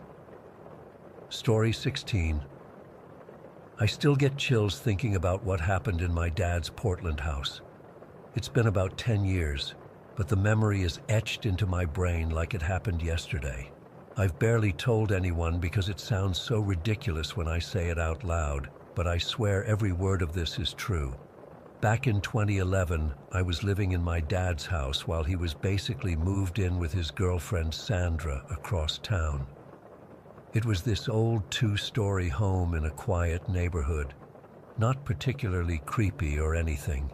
Just a regular house built in the 70s with a finished basement. Dad had bought it when I was in high school, and when I finished college but couldn't afford my own place yet, he offered to let me stay there rent-free while I saved up. It was a sweet deal. Dad and Sandra would stop by maybe once a week to grab mail or check on things, but otherwise, I had the place to myself. The laundry room was in the basement. Washer, dryer, some storage shelves, and a small workspace where Dad kept his tools. This particular day was a Wednesday in March. I remember because I'd called in sick to my receptionist job, but was actually just burned out and needed a mental health day. Around 2 in the afternoon, I was sitting at my desk in the spare bedroom with my headphones on, catching up on some side project work I was doing for a friend's website. The house was completely silent, except for my music. Dad and Sandra had left for the coast 3 days before for a week-long vacation. I was alone, or so I thought.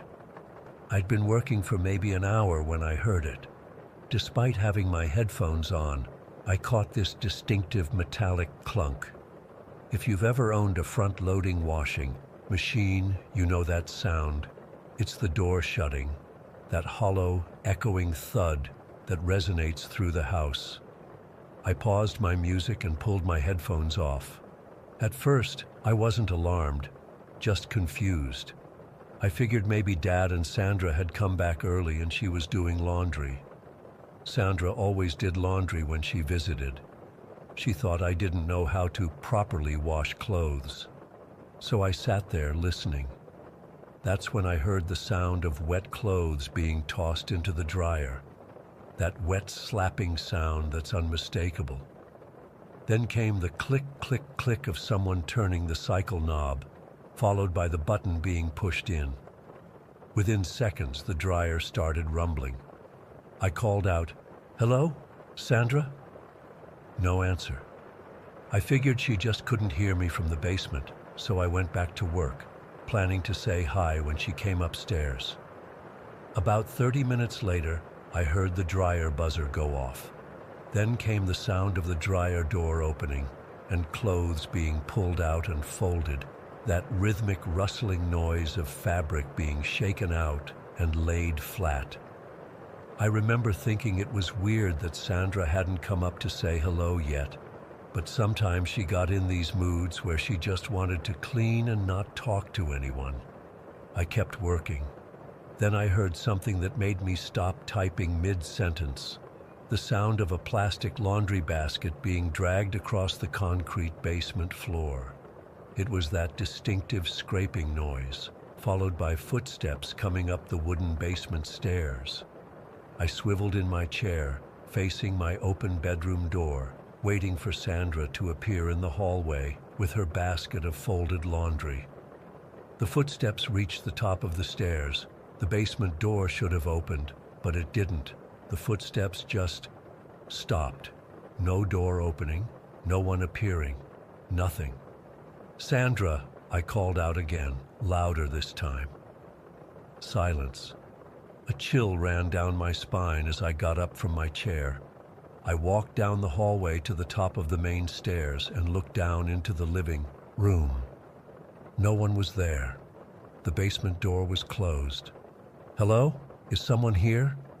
My voice sounded small and shaky even to my own ears. Nothing. I went downstairs and checked the front and back doors. Both locked. All windows secure. No cars in the driveway except mine. I stood in the kitchen, my heart starting to pound as I stared at the closed basement door. I'm not typically a fearful person.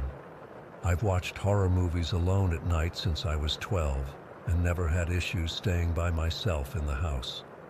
But something about this felt deeply wrong. I knew what I'd heard. I hadn't imagined it. I grabbed a knife from the kitchen drawer, just in case, and approached the basement door. My hand was actually trembling as I turned the knob. I flicked on the light switch and peered down the stairs. "Hello? Is anyone down there?" My voice echoed in the empty stairwell. No response. I took a deep breath and descended the stairs, knife clutched in my sweaty hand. The basement looked completely normal. No laundry basket at the bottom of the stairs. No pile of folded clothes. The laundry room door was open, light off. I stepped into the laundry room and flicked on the light. The washing machine door was closed. The dryer was closed. I reached out and touched both machines. They were ice cold, not even slightly warm, like they hadn't been used in days, which made sense because I'd done my laundry on Sunday, 3 days earlier. I opened both machines, empty. Not a sock, not a drop of water, nothing. I checked behind the machines. I looked in the storage room. I even checked inside the small bathroom down there. No one. Nothing out of place. No sign that anyone had been there at all. But I had heard it all. The entire laundry process from start to finish, clear as day, despite having headphones on for part of it. My hands shaking, I pulled out my phone and called my dad. "Hey, sweetie, what's up?" He sounded relaxed, happy. "Dad, are you guys back from the coast?" I asked, already knowing the answer. "No, we're still in Cannon Beach. Everything okay? Is Sandra there with you?" My voice was tight. "Of course she is. We're about to go out for dinner. Jess, what's wrong?" I swallowed hard. I think someone was in the house. I heard someone doing laundry in the basement." "What? Are you sure?" "Positive. I heard the washing machine, the dryer, someone folding clothes, walking up the stairs." "But you didn't see anyone?" "No. And the machines are cold. There's no laundry. But Dad, I swear I heard everything. Every single sound." There was a long pause on the other end. "Did you check all the doors and windows?" he finally asked. "Yes, everything's locked. My car is the only one here." "Who else has a key to the house?" I asked. "Just me, you, and Sandra, and the spare in the garage lockbox, but you'd need the code for that." "Could anyone have gotten the code?" "I don't see how. Look." I glanced around the empty basement once more. "No, there's no one here now, but I know what I heard. Maybe it was the neighbors' machines? Sound can travel weirdly sometimes. But we both knew that wasn't possible. Our nearest neighbors were too far away, and besides, I'd heard the footsteps on our stairs. "Why don't you go to a friend's place tonight?" Dad suggested. "We'll be back on Sunday." That's exactly what I did. I packed an overnight bag, locked up the house, and stayed with my friend Megan for 2 nights. I told her I had a plumbing issue. I couldn't bring myself to explain what really happened. When I returned to the house on Friday, everything was normal. No strange sounds, no evidence of anyone having been there. But I couldn't shake the feeling of being watched whenever I was near the basement door. I started bringing my laundry to a laundromat. I moved everything I kept in the basement, winter clothes, old yearbooks, my camping gear, up to the spare bedroom closet. For the remaining time I lived there, I never went into the basement alone again. If I absolutely had to go down there, I'd call a friend to come over first. Dad and Sandra never took my experience seriously.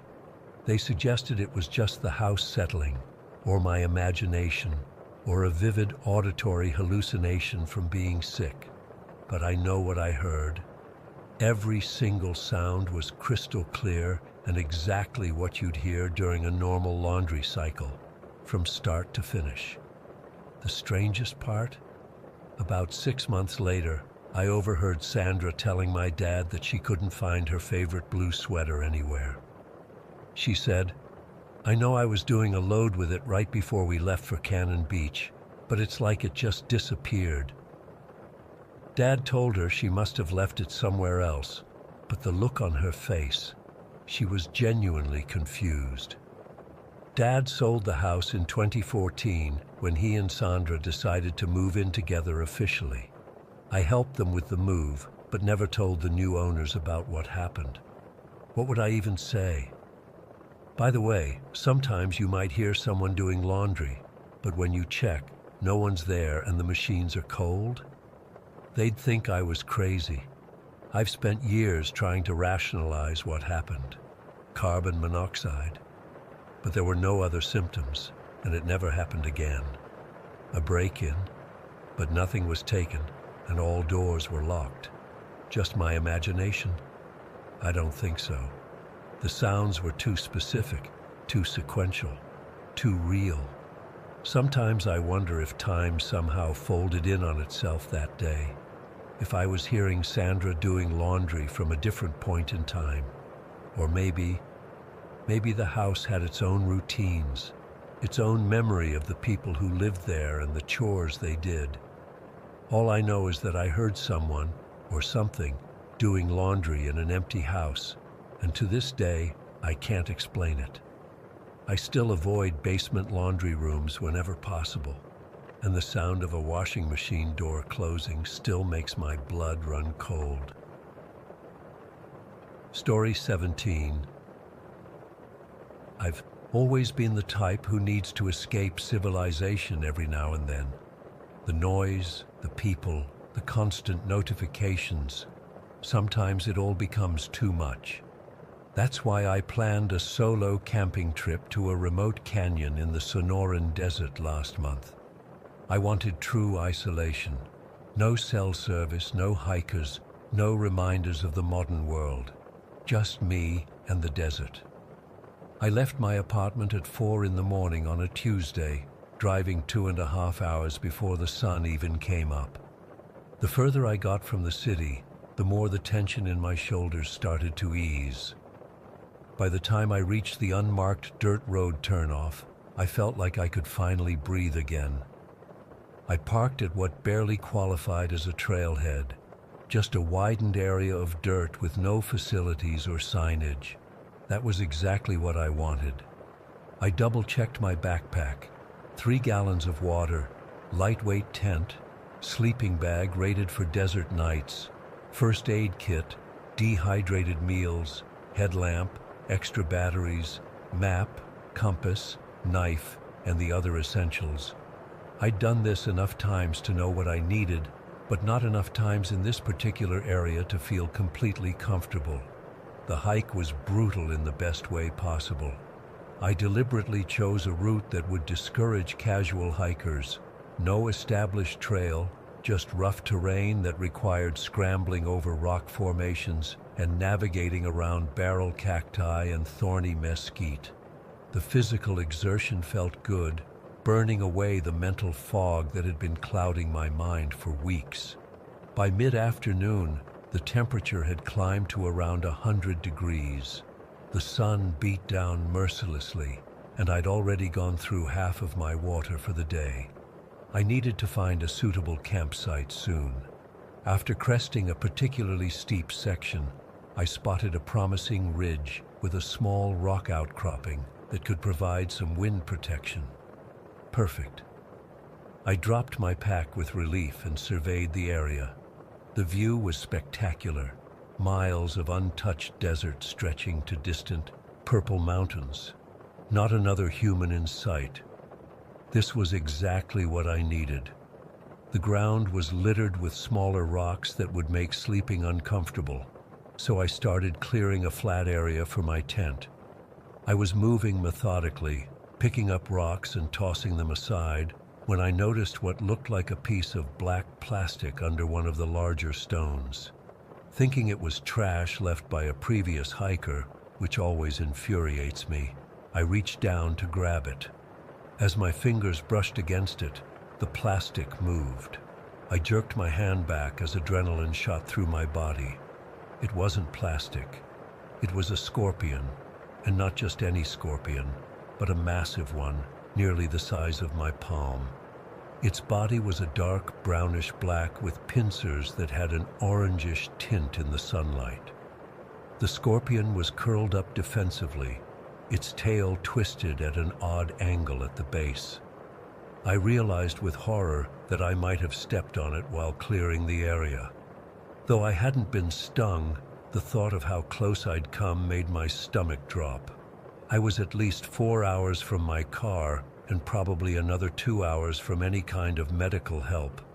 A scorpion sting out here could mean excruciating pain, swelling, vomiting, potentially even a life-threatening situation if I couldn't hike out. Using a nearby stick, I carefully moved the injured scorpion away from my campsite, trying to place it somewhere sheltered where it might recover. As I watched it slowly crawl under a rock, I couldn't shake the feeling that I'd just had an extremely close call. The encounter left me rattled. Every rustle in the brush made me twitch as I finished setting up camp. I found myself scanning the ground constantly, imagining scorpions under every rock. When I sat down to prepare my dehydrated pasta dinner, I checked and rechecked the ground around me before putting my cooking pot down. As the sun set, the temperature dropped rapidly, and I retreated to my tent. I zipped the door closed tightly, even though I knew scorpions could easily climb the fabric if they wanted to. I tried to read my book by headlamp, but couldn't focus. Every shadow, every slight movement of the tent fabric in the wind made me tense up. I eventually fell into a restless sleep, but my dreams were troubled. I kept feeling phantom sensations of insects crawling on my skin. Several times I jolted awake, sweating and disoriented, convinced there was something in my sleeping bag. Each time I'd check with my headlamp, finding nothing but still unable to shake the creeping sensation. By morning, I was exhausted and on edge. I decided to relocate my camp to somewhere I might feel safer. I packed up and hiked several miles further up the canyon, eventually finding a flatter area near some large boulders that offered better visibility of the ground and fewer hiding places for desert creatures. Setting up my second camp, I was obsessively careful. I used my trekking pole to turn over every rock before touching it. I cleared a large perimeter around my tent, making sure there were no crevices or holes nearby where scorpions might hide. I even placed my boots inside a sealed plastic bag after thoroughly checking them. The rest of the day passed uneventfully, but my hypervigilance remained. Every stick looked like a scorpion tail. Every shadow contained potential danger. I kept my headlamp on even during daylight hours, shining it into dark spaces before reaching in. The isolation that I'd sought now felt threatening rather than peaceful. That night, I slept slightly better, but still woke frequently. The desert is never truly silent. There's always the rustle of nocturnal animals, the whisper of wind through cacti, the occasional distant howl of a coyote. Each sound triggered my alertness, making true rest impossible. On the third morning, something happened that I still can't explain. I woke at first light and reached for my boots, which I'd left neatly side by side just outside my tent door. But my left boot wasn't there. After a moment of confusion, I spotted it several feet away from where I'd left it. My first thought was that an animal had dragged it away, maybe a coyote or fox attracted by the scent, but nothing else in my camp had been disturbed. My food bag hanging from a nearby tree was untouched. My cooking equipment was exactly as I'd left it. When I retrieved the boot and examined the area, I noticed something that made my blood run cold. In the fine desert dust were what appeared to be human barefoot prints. They weren't clear impressions, just slight disturbances in the dust that formed the outline of a foot. They were smaller than mine would be, and they didn't lead anywhere that made sense.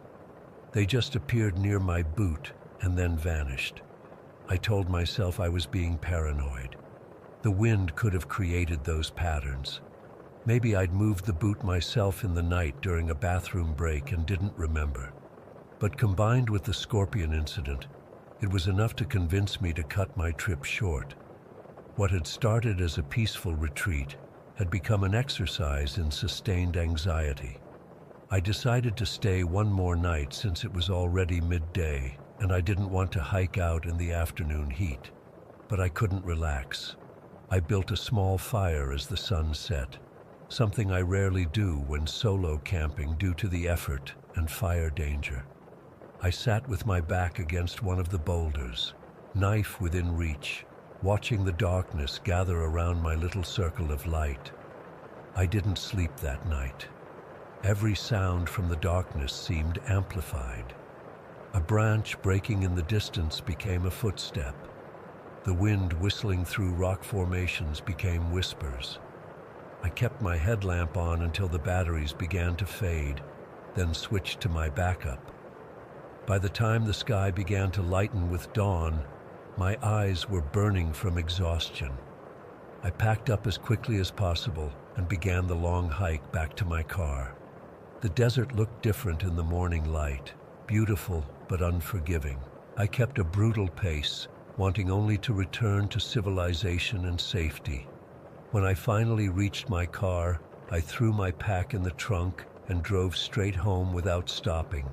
The familiar surroundings of my apartment should have been comforting, but I still felt on edge as I unpacked my gear. That's when I found it. As I was emptying sand from my boots and preparing to store them, something small and dried fell out of the toe of my left boot, the same boot that had mysteriously moved. It was a tiny scorpion, no larger than my thumbnail, completely desiccated as if it had been dead for some time. I stared at it for what felt like hours. Had it been in there the whole time? Had I narrowly escaped being stung not once but twice? Or had someone or something placed it there deliberately? I've been camping many times since then, but never alone and never in that particular canyon. I stay closer to established trails now. I always check my equipment meticulously, a habit born from standing on the thin line between control and chaos in the desert that day. Sometimes I still wake up with that crawling sensation on my skin, and sometimes, when I'm drifting off to sleep, I swear I can hear the sound of bare feet padding across my floor. Story 18. I still don't sleep well when spring comes around. It's been almost 7 years since that night in the forest outside my village, but the memory of what we found there hasn't faded at all. I've tried talking to psychologists, priests, even a paranormal investigator once, though I felt stupid immediately after. But nothing helps. I just need to get this off my chest, so maybe writing about it will help. I grew up in a small village in western Serbia, about 40 kilometers from the Bosnian border. It's a beautiful place most of the time. Rolling hills, dense forests, clean air. The kind of place city people romanticize without understanding the isolation that comes with it. Our village has maybe 300 people, many of them elderly. Most young people leave for Belgrade or abroad as soon as they can. I was 23 at the time and still living at home, working at my uncle's mechanic shop while saving money to move to the city. That spring, we were celebrating Đurđevdan, St. George's Day. It's a big deal in our region, marking the arrival of spring. Traditionally, people decorate their homes with flowers, prepare special food, and sometimes even sleep outside to absorb the fresh spring energy or whatever. My friends and I had our own tradition, camping in the woods about 2 kilometers from the village. That year, there were 6 of us: me, Nicola, my best friend Marco, his girlfriend Anna, my cousin Petar, and 2 other guys from nearby villages, Stefan and Milos. We'd known each other since childhood, except for Milos, who'd moved to the area about 2 years earlier. We set up camp in our usual clearing around 4 in the afternoon. The weather was perfect, warm but not hot, with a light breeze. We built a fire pit, pitched 3 tents, and started drinking rakia, homemade plum brandy, while catching up. Nothing unusual at first. Around sunset, we realized we needed more firewood. Marco and I volunteered to gather some, since we were the least drunk. We took our phone flashlights and headed deeper into the forest, still joking and laughing. The woods got denser as we walked, which wasn't surprising, but something felt different that evening. The bird sounds had stopped completely.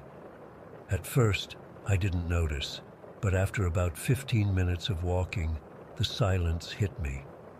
Spring evenings in those woods are usually noisy with birds and insects, but suddenly there was nothing except the sound of our footsteps and breathing. "It's quiet," I said to Marco. He nodded, looking around. "Too quiet. Maybe a storm's coming." But the sky was clear from what we could see through the trees. We continued, gathering sticks and branches, gradually moving further apart as we searched. I was maybe 20 meters from Marco when I spotted a clearing ahead with what looked like a massive dead oak tree in the center. Something about it drew me closer. The tree must have been ancient before it died, easily 20 meters tall with sprawling bare branches reaching out like skeletal arms. As I approached, I noticed something strange at the top of the tree. At first, I thought it was just a large clump of leaves, or maybe an abandoned nest. But as I got closer, I realized it was something much bigger. "Marco," I called out, "come see this." He joined me a minute later, arms full of branches. "What is it?" I pointed up. "Tell me I'm not seeing things." He dropped the wood and squinted upward. "What the fuck?" There, at the very top of the tree, was a sheep.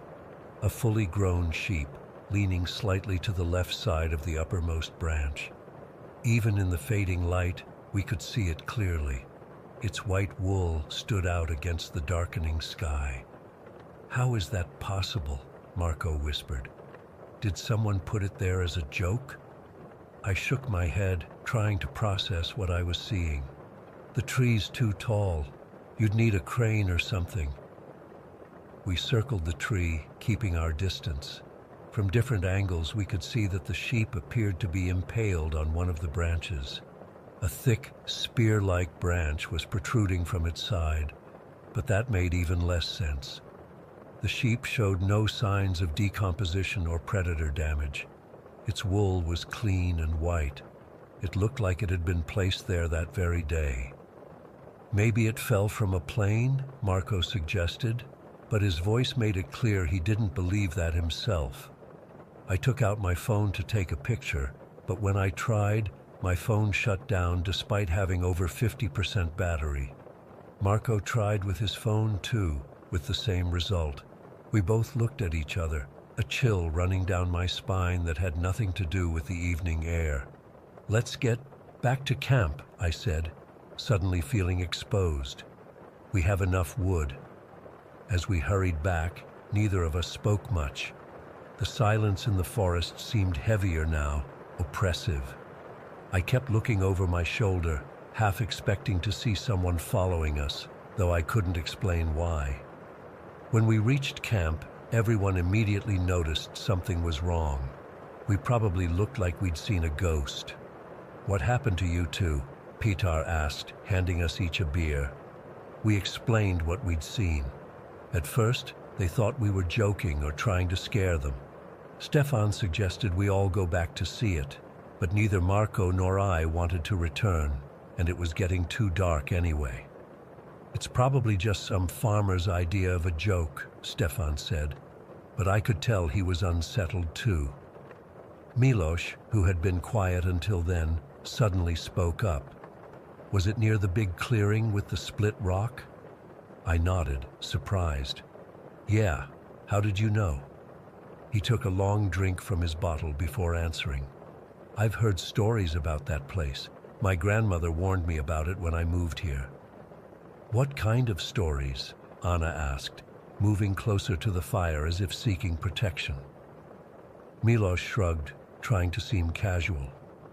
"Just old village superstitions. They say that part of the forest is different, that things happen there that can't be explained." "Like dead sheep in trees?" Marco attempted to joke, but his laugh sounded forced. "Among other things," Milos replied. "My grandmother mentioned livestock being found in impossible places. She said it was a warning." "A warning of what?" I pressed. She wouldn't say exactly, just that we should stay away from that part of the woods, especially around Jurjevdan. The conversation moved on after that, but the mood had changed. We drank more than usual that night, probably trying to shake off the unease. I remember looking into the darkness beyond our campfire and feeling like something was watching us. I told myself it was just the alcohol and the power of suggestion. We eventually went to sleep around 2 in the morning. I shared a tent with Petar, but I couldn't fall asleep. Every sound, the wind in the trees, animals moving in the underbrush, made me tense up. Around 4 in the morning, I heard something that made my blood freeze. It was a sound like heavy branches being dragged across the ground, coming from the direction where Marco and I had seen the tree. The sound moved slowly around our campsite, circling us. I wanted to wake Petar, but I was paralyzed with fear. The dragging continued for what felt like hours, but was probably only 20 minutes. Then silence returned. When morning finally came, I was exhausted but relieved. No one else mentioned hearing anything unusual during the night, and I didn't bring it up. We packed up quickly and headed back to the village earlier than planned, making excuses about work and family obligations. 2 days later, I ran into Ivan, a guy I used to be friends with before we had a falling out over some stupid teenage drama. We were both at the local store, and he mentioned he'd been camping with some friends in the same forest, but further north. "You know what's weird?" he said, seemingly forgetting our past issues. "We found a dead goat stuck high up in a pine tree. Freaked us all out." My heart started racing. "When was this?" 2 nights ago. Same night you guys were there, right?" I nodded, unable to speak for a moment. Did you hear anything strange that night? Like dragging sounds?" Ivan gave me an odd look. No, but Starivuk was there the next morning. Starivuk, Old Wolf, was the nickname for an elderly man who lived alone at the edge of our village. He was in his 80s, kept to himself, and was the subject of many local rumors. Some said he practiced old pagan rituals, others that he was just a harmless eccentric. I'd always found him unsettling, with his piercing blue eyes and the way he seemed to appear out of nowhere. "What was he doing there?" I asked. "Just walking around, looking at the ground like he was searching for something. When he saw us, he warned us not to come back to the forest until after the new moon." Ivan shrugged. Crazy old man. After that conversation, I started asking subtle questions around the village about the forest and Starivuk. Most people dismissed my concerns, but my boss at the garage, Dragan, told me something that made me wish I'd never asked. "That forest has always been strange," he said while we were fixing a tractor engine. "My brother owns land near there, tried to farm it about 5 years ago. Found a pentagram drawn in the soil one morning, made of some dark powder. He ignored it, thought it was just kids playing around." Dragan wiped his hands on a rag, his expression serious. "Nothing would grow on that land for a year afterward, not a single crop. The soil tested normal, no pests, perfect weather, but nothing grew. He sold the land last year. I've spent years trying to find logical explanations for what we saw. Maybe hunters put the sheep there somehow, though I can't imagine why or how. Maybe it was an elaborate prank by someone in the village.